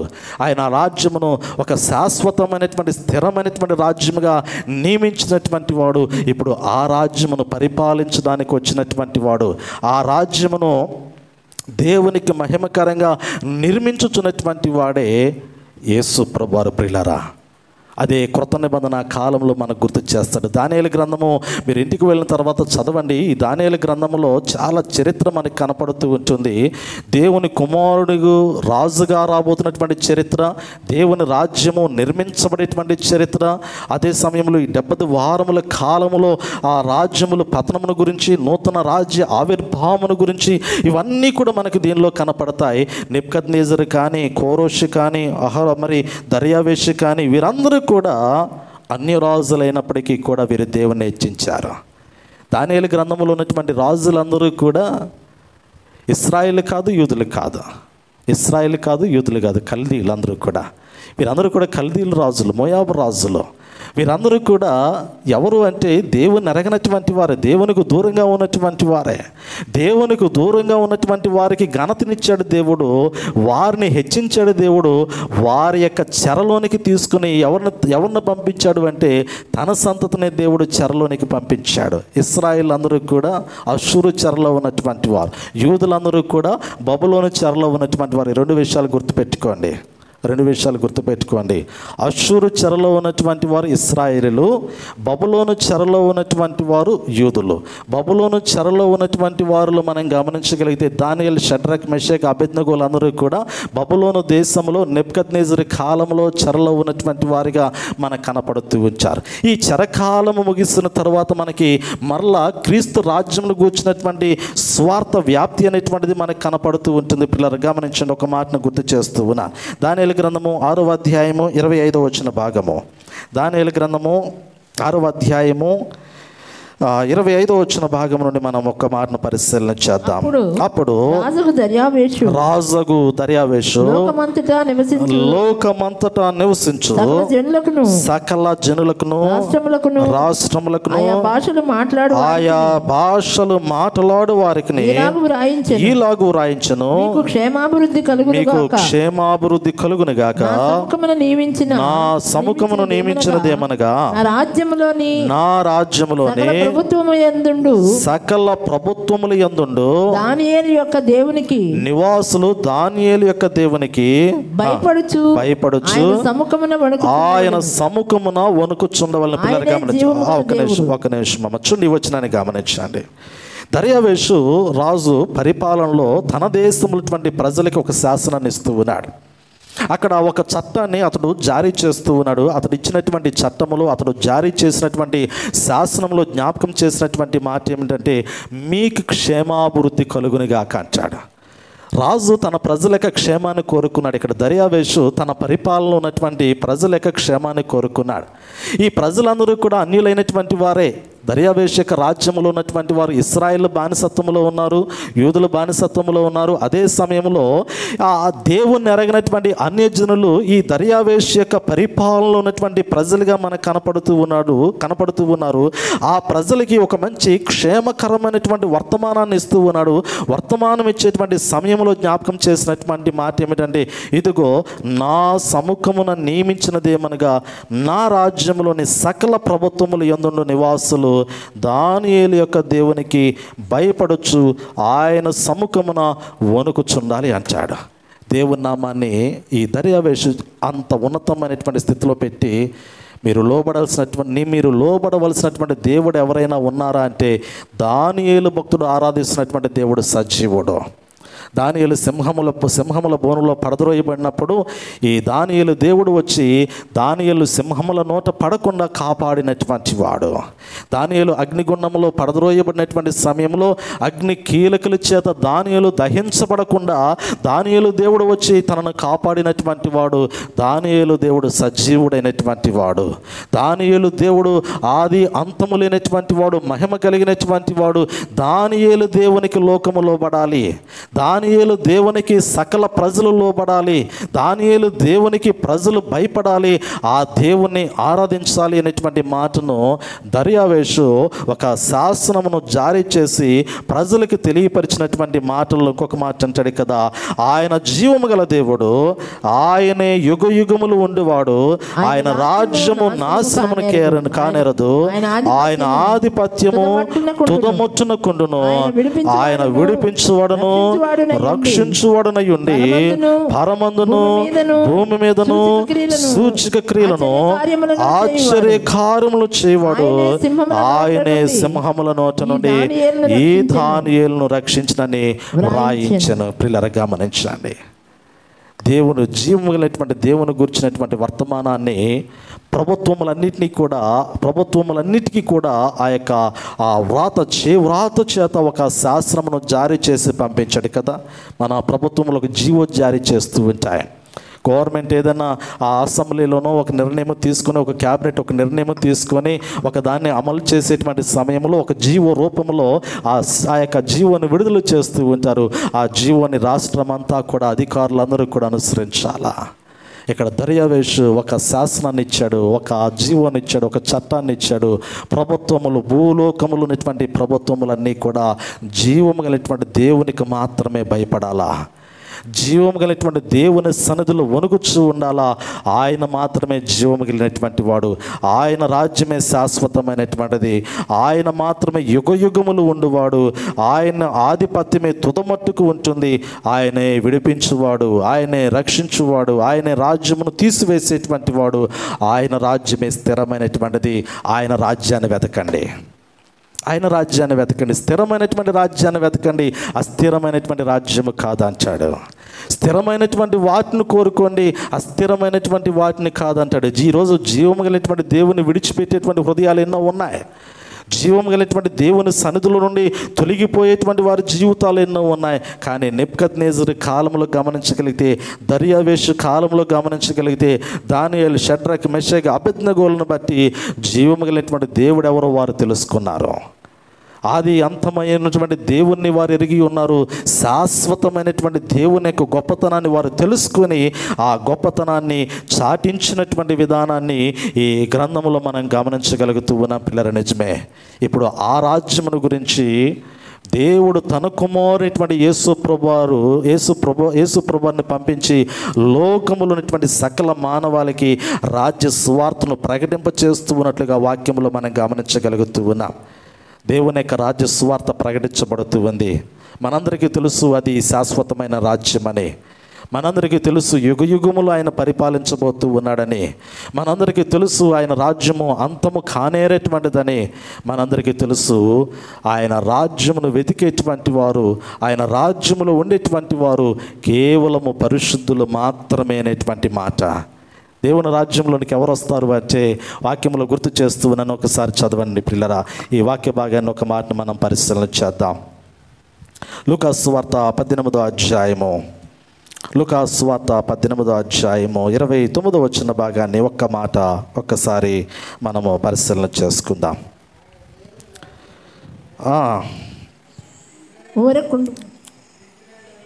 ఆయన దేవుని రాజ్యము నిమిత్తమై ఇంటినైనను, భార్యనైనను, అన్నదమ్ములనైనను, తల్లిదండ్రులనైనను, పిల్లలనైనను విడిచి పెట్టిన వాడెవడును ఇహమందు చాలా రెట్లను పరమందు నిత్య జీవమును పొందకపోడని నిశ్చయముగా మీతో చెప్పుచున్నానని వారితో అనెను. ఆయన తన 12 మంది శిష్యులను పిలిచి, ఇదిగో యెరూషలేమునకు వెళ్ళుచున్నాము, మనుష్య కుమారుని గురించి ప్రవక్తల చేత వ్రాయబడిన మాటలని నెరవేర్చబడును. పిల్లలు గమనించండి. దేవుని రాజ్య సువార్తను ప్రకటిస్తూనే ఆ దేవుని యొక్క రాజ్య సువార్తలో భాగంగా దేవుని కుమారుని నిమిత్తమై ప్రకటించినటువంటి ప్రవక్తల యొక్క ప్రవచనముల యొక్క నెరవేర్పును జ్ఞాపకం చేస్తూ దేవుని యొక్క రాజ్య సువార్తను భారమును శిష్యులకు అప్పగించినటువంటి క్రమములో జ్ఞాపకం చేయబడుతున్నటువంటి మాట ఇంటినైనను. ఈ వాక్యములు అంటాడు కదా, ఆ వెంబడించేటువంటి క్రమములో ఉన్నటువంటి మాటను గుర్తు చేస్తూ ఆ దేవుని రాజ్యము నిమిత్తమై ఇంటినైనను, భార్యనైనను, అన్నదమ్ములనైనను, తల్లిదండ్రులనైనను, పిల్లలనైనా విడిచి పెట్టిన వాడెవడను ఇహమందు చాలా రెట్లను పరమందు నిత్య జీవమును పొందకపోడని నిశ్చయముగా మీతో చెప్పుచున్నాను నేను. నిజమే పిల్లరా. లోకములో ఉన్నదంతా కూడా మనం గమనించగలిగితే ఒక రకమైనటువంటి బంధత్వముతో కూడినటువంటి ఆ యొక్క జీవితంలో మానవుడు నడిపించబడుతూ ఉన్నాడు. లోకంలో మానవుని యొక్క జీవితంలో ఉన్నటువంటి ఆలోచనలన్నీ కూడా ఇహలోక పరంగా కనపడుతూ ఉంటాయి. కానీ క్రీస్తు రక్తములో కడగబడినటువంటి వాడు మాత్రము దేవుని రాజ్యమును గూర్చినటువంటి ఆలోచన కలిగినటువంటి వాడే దేవుని రాజ్యమును స్వతంత్రించుకునేటువంటి క్రమములో ప్రశస్తమైనటువంటి క్రీస్తు రక్తములో గొర్రెపిల్ల వధించబడినటువంటి గొర్రెపిల్ల యొక్క రక్తములో తను తాను కడుక్కొని పరిశుద్ధుల యొక్క సమూహంలో నిలబడడానికి ప్రయత్నం చేస్తూ ఉంటాడు. అలా ప్రయత్నం చేసేటువంటి వాడే పిలువబడినటువంటి వాడు. ప్రకటన గ్రంథము 1వ అధ్యాయము 6వ వచనంలో ఈ మాట రాయబడుతుంది. చూడండి, ప్రకటన గ్రంథము 1వ అధ్యాయాన్ని గమనించగలిగితే చదవండమ్మా. మనలను ప్రేమించుచు తన రక్తం వలన మన పాపముల నుండి మనల్ని విడిపించిన వానికి మహిమయు ప్రభావమును యుగ యుగములు కలుగునగాక. ఆమేన్. ఆయన మనలను తన తండ్రియగు దేవునికి ఒక రాజ్యముగాను యాజకులుగాను చేసిన అంటాడు. పిల్లల ప్రకటన గ్రంథంలో గుర్తు చేస్తూ ఉన్నాడు. ఈ ప్రకటన గ్రంథము మనందరికీ తెలుసు. ఈ వాక్య భాగమును చదివేటువంటి వారు కొద్దిమందిగా ఉంటారు. అందరూ ప్రకటన గ్రంథాన్ని చదవడానికి సాహసం చేయరు. ఎందుకంటే ప్రకటన గ్రంథము బోధించేటువంటి వారు కూడా తక్కువగానే మనకు కనపడుతూ ఉంటారు. ప్రకటన గ్రంథానికి దేవుడు ఆ విధమైనటువంటి ఆ నిబంధన గుర్తు చేస్తూ ఉన్నాడు. దీనిలో ఒక వాక్యమును ఒక పుల్లైనను తీసివేయకూడదు, ఒక పుల్లైనను కలపకూడదు. కల్పితమైనటువంటి మాట దీనిలో చేర్చకూడదు, ఎలా పడితే అలా సొంతంగా అన్వయించుకోకూడదు, బోధించకూడదు అనేది ప్రకటన గ్రంథములో ఒక భయంకరమైనటువంటి హెచ్చరికతో కూడినటువంటి వాక్యము ప్రకటన గ్రంథంలో మనకు గుర్తు చేయబడుతూ ఉంటుంది. ఈ ప్రకటన గ్రంథములో పద్మాసు ద్వీపములోనికి పరవాసులై కొనిపోబడినటువంటి యోహాను భక్తునితో దేవుడు మాట్లాడించినటువంటి మాటలు, దేవుడు రాయించినటువంటి మాటలు, దేవుడు జరగబోతున్నటువంటి దానిని చూపించినటువంటి దర్శనం అంతటినీ కూడా ఈ ప్రకటన గ్రంథంలో జ్ఞాపకం చేస్తూ పలికినటువంటి మాటల్లో ఒక చక్కటి మాట మనం ఇక్కడ గమనించగలిగితే, మనలను ప్రేమించుచు అంటే 5వ వచనము, నమ్మకమైన సాక్షియు, మృతులలో నుండి ఆది సంభూతుడిగా లేచిన వాడును, భూపతులకు అధిపతి అయిన యేసు క్రీస్తు నుండి కృపా సమాధానములు మీకు కలుగునుగాక. మనల్ని ప్రేమించుచు తన రక్తము వలన మన పాపముల నుండి మనల్ని విడిపించిన వానికి మహిమయు ప్రభావము యుగ యుగములను కలుగునుగాక. ఆమేన్. ఆయన మనలను తన తండ్రి యగు దేవునికి ఒక రాజ్యముగాను యాజకులనుగాను చేసినటువంటి పిల్లలు గమనించండి. ఈ మాట పాత నిబంధన కాలంలో విన్నట్లుగా మీకు ఏమైనా గుర్తొచ్చిందా? పాత నిబంధన కాలంలో దేవుడు చేసినటువంటి నిబంధనలో ఇది ఒక నిబంధన గుర్తొచ్చిందా? ఎవరితో చేశాడు ఈ నిబంధన? దావీదు కన్నా ముందే ఉంది నిబంధన. అబ్రహాముతో ఉన్నటువంటి నిబంధనలో మనం గమనించగలిగితే, నీ ప్రజలైనటువంటి వారిని అంటే ఈ యొక్క అబ్రహాము ద్వారా వస్తున్నటువంటి స్వాస్థ్యమును తన ప్రజలుగా చేసుకుంటానని దేవుడు అబ్రహాముతో నిబంధన చేశాడు. తర్వాత మోషే కాలంలోనికి ఇశ్రాయేలుతో నిబంధన చేసేటువంటి సమయంలో మీరు ఒక యాజక రూపమైనటువంటి రాజ్యముగాను పరిశుద్ధమైనటువంటి జనాంగంగా మీరు ఉండబోతున్నారని ఇశ్రాయేలుతో దేవుడు నిబంధన చేశాడు కదా. మీరు వాక్యాన్ని గుర్తుపెట్టుకోగలిగినట్లయితే ఈ నిబంధన నిర్గమాకాండములోనే దేవుడు ఇశ్రాయేల్ ప్రజలతో చేశాడు. మీరు నాకు ఎలా ఉండబోతూ ఉన్నారు అంటే ఒక యాజక రూపమైనటువంటి రాజ్యంగా ఉండబోతూ ఉన్నారు. మీరు ఎలా ఉండబోతూ ఉన్నారు అంటే ఒక పరిశుద్ధమైనటువంటి జనాంగముగా నేను మిమ్మల్ని ఏర్పాటు చేసుకోబోతూ ఉన్నానని అక్కడ చేసినటువంటి నిబంధన ఎక్కడి వరకు తీసుకుని రాబడిందంటే, ఆ నిబంధన క్రీస్తు రక్తములో కడగబడినటువంటి పరిశుద్ధమైనటువంటి సమూహంలోనికి నిబంధన తీసుకుని రాబడింది. ఇక్కడ యోహాను భక్తుడు గుర్తు చేస్తూ ఉన్నాడు. మనం గమనించగలిగితే ఆయన మనల్ని తన తండ్రి యగు దేవునికి ఒక రాజ్యముగాను యాజకులుగాను చేసను అనేటువంటి మాట మనకి ఇక్కడ జ్ఞాపకం చేస్తూ ఉన్నాడు. మనంతటికి మనము దేవుని యొక్క రాజ్యములోనికి ప్రవేశించలేం. మనంతటికి మనము దేవునికి ఒక పరిశుద్ధమైనటువంటి జనాంగముగా మనం ఉండలేము. మనము క్రీస్తు రక్తములో కడగబడినటువంటి వారమైతే, మనము క్రీస్తు రక్తములో మన పాపములను మనము తీసివేసుకునేటువంటి వారమైతేనే మనము ఆయన రాజ్యంలో ఉండగలుగుతాము అనేటువంటి మాటను ఈ ప్రకటన గ్రంథంలో గుర్తు చేస్తూ ఉన్నాడు. ఎందుకంటే ఆయన మన నిమిత్తము ప్రాణము పెట్టినటువంటి వాడు. ఆయన మనల్ని తన యొక్క రక్తము చేత విమోచించినటువంటి వాడు. ఒక పరిశుద్ధమైనటువంటి జీవితాన్ని మనకిచ్చినటువంటి వాడు. అలా జీవించేటువంటి వాడు దేవుని రాజ్యంలో అడుగు పెట్టబోతూ ఉన్నాడు. దేవుని రాజ్యమును అతడు స్వతంత్రించుకోబోతూ ఉన్నాడు. ఈ మాటలు పలుకుతూనే మనము ఈ యొక్క ప్రకటన గ్రంథము 5వ అధ్యాయంలోనికి వెళితే, ఈ 5వ అధ్యాయము మొదటి 10 వచనాల్లో అసలైనటువంటి మాటలు గుర్తు చేయబడతాయి. 1వ వచనం నుండి 4వ వచనం వరకు యోహాను భక్తునికి దేవుని యొక్క సింహాసనాన్ని దేవుడు చూపిస్తూ ఉన్నాడు. సింహాసనం మీద ఒకడు ఆసీనుడై ఉన్నాడు. అతని చేతిలో మరి ఒక గ్రంథం ఉన్నది. ఆ గ్రంథము 7 ముద్రలు గట్టిగా వేసినటువంటి ఒక గ్రంథము కనపడుతూ ఉంది. అతడు ఎక్కడున్నాడు అంటే మరి సింహాసనం మీద ఆసీనుడై ఉన్నాడు అంటాడు. సింహాసనం మీద కూర్చున్నాడు దేవుడు. దేవుని చేతిలో 7 ముద్రల చేత ముద్రించబడినటువంటి గ్రంథము కనపడుతూ ఉంది. ఆయనే దేవుడు అంటాడు. కుమారుడు కాదు, యేసు ప్రభువారు కాదు అంటాడు. ఈ వాక్యాన్ని గమనించగలిగితే ఆయన సమీపింపరానటువంటి తేజస్సులో నివాసం ఉన్నటువంటి వాడు అంటాడు. ఆయన ఎదుట మనం గమనించగలిగితే, మీరు గమనించండి, ఇంకొంచెం చక్కగా అర్థం చేసుకోండి. ఆ సింహాసనమునకు దిగువ భాగంలో, క్రింద భాగంలో మరలా 24 సింహాసనములు ఉన్నాయి. 24 పెద్దలు ఉంటారు, 4 జీవులు ఉంటాయి. 24 పెద్దల్లో ఎవరు మనకి? ఈ 24 మంది పెద్దలు ఎక్కడి నుంచి వచ్చారు? 12 మంది ఏమో ఇశ్రాయేలు గోత్రికులను, 12 మందినేమో అపోస్తులు కదా. పాత నిబంధన కాలంలో ఈ 12 ఇశ్రాయేలు గోత్రములకు ప్రాతినిధ్యం వహించినటువంటి 12 మంది పెద్దలు 12 సింహాసనముల మీద ఉంటారు. క్రొత్త నిబంధన కాలంలో క్రీస్తు కొరకు సమస్తమును విడిచి క్రీస్తును వెంబడించినటువంటి శిష్యులైనటువంటి వారు, దేవుని రాజ్య సువార్తను ప్రకటించినటువంటి 12 మంది అపోస్తులు 12 సింహాసనముల మీద ఉంటారు. వీరు 24 మంది పెద్దలు. ఈ 24 పెద్దలు ఎక్కడ ఉన్నారు అంటే, దేవుడు సింహాసనం మీద ఆసీనుడై ఉండగా ఆయన చేతిలో ఒక 7 ముద్రలు కలిగినటువంటి గ్రంథము ఆయన చేత కలిగి ఉండగా, ఈ 24 మంది పెద్దలు ఆయన ఎదుట నిలబడినటువంటి వారు ఉండగా, 4 జీవులు ఉండగా, ఆ జీవుల మధ్య, ఆ పెద్దల మధ్య ఎవరున్నారు అంటే వధించబడినటువంటి గొర్రెపిల్ల ఉంది. ఈ 5వ అధ్యాయాన్ని మీరు చదివితే అక్కడ జ్ఞాపకం చేయబడుతూ ఉంది. యోహాను భక్తుడు దీని అంతటిని చూస్తూ ఉన్నాడు. దీని అంతటిని చూస్తూ ఉన్నటువంటి సమయంలో ఈ దేవుని చేతులు ఉన్నటువంటి గ్రంథాన్ని విప్పగలిగినటువంటి వాడు కనపట్టలేదు.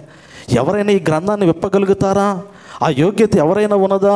భూలోకములటువంటి నొరలేక జీవితాల్లో కానీ ఎక్కడ చూసినా కానీ ఆ గ్రంథమును విప్పగలిగినటువంటి పరిశుద్ధుడు ఎవరు కూడా కనపట్టలేదు. అటువంటి సమయంలో ఆ యొక్క పెద్దల మధ్య సింహాసనం ఎదుట ఏమి కనపడుతుందంటే ఒక గొర్రె పిల్ల కనపడింది. ఆ గొర్రె పిల్ల వధించబడినటువంటి గొర్రె పిల్ల అంటాడు. చదవండి. మరియు 5వ అధ్యాయం ఎన్నో వచ్చిందమ్మా? 6వ వచనం గమనించి, మరియు సింహాసనమునకును ఆ 4 జీవులకును పెద్దలకును మధ్యను వధింపబడినట్లుండిన గొర్రె పిల్ల నిలిచి ఉండేట్టు చూచుంది. ఆ గొర్రె పిల్లకు 7 కొమ్ములను 7 కన్నులు ఉండెను. ఆ కన్నులు భూమి ఎందంతటా పంపబడిన దేవుని 7 ఆత్మలు ఆయన వచ్చి సింహాసనమున ఆసీనుడై ఉండు వాని కుడి చేతిలో నుండి ఆ గ్రంథమును తీసుకునేను. ఆయన దాన్ని తీసుకున్నప్పుడు ఆ 4 జీవులను, వీణెలను, ధూప ద్రవ్యములతో నిండిన సువర్ణ పాత్రలను పట్టుకొని ఉన్న ఆ 24 పెద్దలను ఆ గొర్రె పిల్ల ఎదుట సాగిలపడి. పిల్లలు గమనించండి, రాజ్యము ఈ భూలోకములో దేవుడు తన కుమారుని ద్వారా ఒక రాజ్యాన్ని ప్రారంభించాడు. ఇది దేవుని రాజ్యం. ఈ దేవుని రాజ్యంలో 24 పెద్దలు, మరి అనేక మంది 4 జీవులు ఆ జీవ గ్రంథంలో రాయబడినటువంటి పేర్లు, ఆయన చేతిలో ఉన్నటువంటి గ్రంథాన్ని గురించి తదుపరి జ్ఞాపకం చేస్తాడు. దాన్ని విప్పగలిగినటువంటి వాడు ఆయన. 7 ముద్రలు, 7 కన్నులు మనం గమనించగలిగితే 7 సంఘాల గురించి జ్ఞాపకం చేస్తాడు. భూలోకంలో స్థాపించబడినటువంటి 7 సంఘాల గురించి జ్ఞాపకం చేస్తాడు. పిల్లరా, వీటన్నిటినీ కూడా తర్వాత మనం గమనించవచ్చు. అయితే ఇక్కడ అంచాడు కదా, ఈ వధించబడినటువంటి గొర్రెపిల్ల ఒక రాజ్యాన్ని ఎక్కడికి తీసుకొచ్చాడు అంటే, సింహాసనం మీద కూర్చున్నటువంటి దేవుని యొద్దకు ఆ రాజ్యాన్ని, ఆ దేవునికి అప్పగించడానికి ఇష్టపడుతూ ఉన్నాడు. భూలోకంలో ఆయన రాజ్యాన్ని స్థాపించాడు. ఆ రాజ్యం ఇప్పుడు ఎక్కడ ఆ రాజ్యము కనపడబోతూ ఉందంటే, సింహాసనం ఎదుటినటువంటి దేవుని ఎదుటికి ఆ రాజ్యం రాబోతూ ఉంది. చూడండి, ఇక్కడ అంచాడు ఒకసారి అదే అధ్యాయము 10వ వచన భాగాన్ని గమనించగలిగితే, ఆ పెద్దలు నీవు ఆ గ్రంథమును తీసుకుని దాని ముద్రలను విప్పుటకు యోగ్యుడవు, నీవు వధింపబడిన వాడవై నీ రక్తమిచ్చి ప్రతి వంశములోను ఆయా భాషలు మాట్లాడు వారిలోను ప్రతి ప్రజలోను ప్రతి జనములోను దేవుని కొరకు మనుషులను కొని మా దేవునికి వారిని ఒక రాజ్యముగాను యాజకులుగాను చేస్తవి గనుక వారు భూలోకమందు ఏలుదురని క్రొత్త పాట పాడుదురు. నిజమే పిల్లరా, ఆయన కొన్నాడు, స్వరక్తమిచ్చి కొన్నాడు. ఈ మాటను మనము 1 కొరింథీ పత్రిక 6వ అధ్యాయంలో కనుక మన పౌలు భక్తుడు పలికినటువంటి మాట, మీరు క్రీస్తు యొక్క రక్తము చేత కొనబడినటువంటి వారు అంటాడు. ఆయన కొనుక్కున్నాడు మనల్ని. మన జీవితం కొనబడినటువంటి జీవితము వెలిచ్చి కొన్నాడు. ఇక్కడ యోహాను భక్తుడు ఆ దర్శనాన్ని చూస్తూ ఉన్నాడు.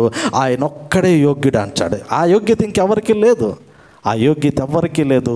సింహాసనమును అధిష్ఠించగలిగినటువంటి యోగ్యత ఆ ప్రభువుకు ఒక్కడికే ఉంది. దేవుడు ఆ సింహాసనమును ఆయన కుమారునికి ఇచ్చాడు. సింహాసనమును దేవుడు ఆయన కుమారునికి ఇచ్చాడు అంటాడు కదా. ఈ మాటను కూడా నేను గుర్తు చేసి ప్రార్థన చేస్తాను. సమయం చాలా కావస్తూ ఉన్నది కాబట్టి ఒకసారి ఈ 1 కొరింథీ పత్రికలో ఉన్నటువంటి మాటను గుర్తు చేసుకుందాం. 1 కొరింథీ పత్రిక 15వ అధ్యాయంలో ఉన్నటువంటి మాటను గుర్తు చేసుకొని ఈ ప్రకటన గ్రంథంలో ఉన్నటువంటి మాటకి దాన్ని అన్వయించుకుందాం. ఒక్కసారి 1 కొరింథీ పత్రిక 15వ అధ్యాయము 23వ వచనము 24వ వచనము. ప్రతి వాడును తన వరుసలోనే బ్రతికింపబడును. ప్రథమ ఫలము క్రీస్తు. తర్వాత క్రీస్తు వచ్చినప్పుడు ఆయన వారు బ్రతికింపబడుదురు. అటు తరువాత సమస్తమైన ఆధిపత్యమును బలమును కొట్టివేసి తన తండ్రి అయిన దేవునికి రాజ్యము అప్పగించును. అప్పుడు అంతము వచ్చును. ఎందుకనగా తన శత్రువులందరినీ తన పాదముల క్రింద ఉంచు వరకు ఆయన రాజ్య పరిపాలన చేయుచుండవలెను. పిల్లలకి గమనించండి, దావీదు సింహాసనమును కుమారునికి ఇవ్వబడింది. కుమారుడు రాజ్య పరిపాలన చేస్తాడు. ఈ రాజ్య పరిపాలనలోకి వచ్చేటువంటి వారు గొర్రెపిల్ల యొక్క రక్తంలో కడగబడినటువంటి వారందరూ కూడా దేవుని యొక్క రాజ్య పరిపాలనలోకి వస్తారు. ఈ యొక్క పరిపాలన ఎంతవరకు ఉంటుందంటే లోకము అంతమయ్యేంతవరకు పరిపాలన కొనసాగించబడుతుంది. అప్పుడు అంతము అంటే రాజ్యము ఈ లోకములో ఉన్నటువంటి పరిశుద్ధులందరినీ కూడా ఈ రాజ్య పరిపాలకునేటువంటి యేసు ప్రభువారు దేవుని సింహాసనం ఎదురుకు తీసుకుని వెళతాడు. అలా తీసుకువెళ్ళేటువంటి గ్రంథమే దేవుని చేతిలో ఉన్నటువంటి గ్రంథము. ఆ గ్రంథములో నీ పేరు నా పేరు రాయబడి ఉందో లేదో చూసుకోవాలి. గ్రంథంలో రాయబడుతూ ఉన్నాయి. జీవ గ్రంథం ఆయన సింహాసనం మీద ఉన్నటువంటి దేవుని చేతిలో గ్రంథం ఉంది. ఆ గ్రంథమును విప్పే అర్హత దావీదు సింహాసనం అధిష్ఠించినటువంటి దేవుని కుమారునికి ఉంది. ఆయన రక్తముతో కొనబడినటువంటి వారు, ఆయన రక్తములో కడగబడినటువంటి వారు, ప్రభు కొరకు బ్రతికినటువంటి వారు, ప్రాణము పెట్టినటువంటి వారు, ఇదిగో 7 సంఘముల్లో ఉన్నటువంటి విశ్వాసుల యొక్క సమూహము జీవ గ్రంథములో రాయబడినటువంటి వారు ఆయన గ్రంథమును విప్పి చదువుతూ ఉండగా, ఆయన గ్రంథమును విప్పి తీర్పు తీరుస్తూ ఉండగా ఆయన ఎదుటికి వారు రాబోతూ ఉన్నారు. ఆయన ఎదుటికి రాబోతూ ఉన్నారు. ఈ సమయంలో మనం జ్ఞాపకం చేసుకోవాల్సినటువంటి ప్రాముఖ్యమైనటువంటి మాట ఏమిటంటే, నీవు దేవుని రాజ్యానికి వారసుడిగా ఉన్నావో లేదో గమనించుకోవాలి. దేవుని రాజ్యం ఎక్కడ ఉందంటే భూలోకంలో ఉందంటాడు. అది మీ మధ్యలోనే ఉందంటాడు. నీతి, సమాధానము, పరిశుద్ధాత్మ యందలి ఆనందం అంటాడు. అది ఆత్మశక్తితో నిన్నటువంటి రాజ్యము. ఆ రాజ్యం మన మధ్యలో ఉంది. ఆ రాజ్యానికి నువ్వు వారసుడిగా ఉన్నావు అంటే గొర్రెపిల్ల ఎదుట, ప్రభు ఎదుట, నువ్వు తండ్రి ఎదుట నిలబడగలుగుతావు. ఆ రాజ్యానికి వారసుడిగా నీవు ఉండలేకపోతే ఇదిగో అంతము రాబోతూ ఉంది. అదే సమయంలో గొర్రెపిల్లతో యుద్ధము చేయటానికి రాజులకు రాజు, ప్రభువులకు ప్రభు, యోధాగోత్ర సింహముతో యుద్ధము చేయటానికి ఒక సమూహము సిద్ధపరచబడుతూ ఉంది. ఆ సమూహంలో నువ్వు చేర్చబడి అదే ప్రభువుకి ఎదురుగా నువ్వు యుద్ధము చేసేటువంటి ఒకటిగా ఎంచబడుతూ ఉంటావు. ఈరోజు నీ జీవితము గొర్రెపిల్ల యొక్క రక్తములో కడగబడి దేవునికి రాజ్య వారసుడిగా ప్రభు ఎదుట నిలబడినట్లు పరిశుద్ధాత్మ దేవుడు సహాయం చేయనుగాక. ఆమేన్. చిన్న ప్రార్థన చేసుకుందాం. తలలు వంచండి. మహాపరిశుద్ధుడైన తండ్రి, ప్రేమ కలిగిన మా దేవ, మీ నామాన్ని స్తుతిస్తూ ఉన్నాం. ప్రభా యొక్క పరిశుద్ధ దినమందు దేవుని రాజ్యంను గురించినటువంటి మర్మముతో కూడినటువంటి సందేశమును ధ్యానించుకునే భాగ్యాన్ని ఇచ్చారు. ఈ వర్తమానం విన్నటువంటి వారందరూ కూడా ఆ వాక్యమును హృదయంలో బదిలపరుచుకొని వాక్యానుసారమైనటువంటి జీవితము జీవించుటకు కృపను అనుగ్రహించమని యేసు క్రీస్తు నామములో అడిగి వేడుకొనొచ్చున్నాము తండ్రి. ఆమేన్. ఆమేన్.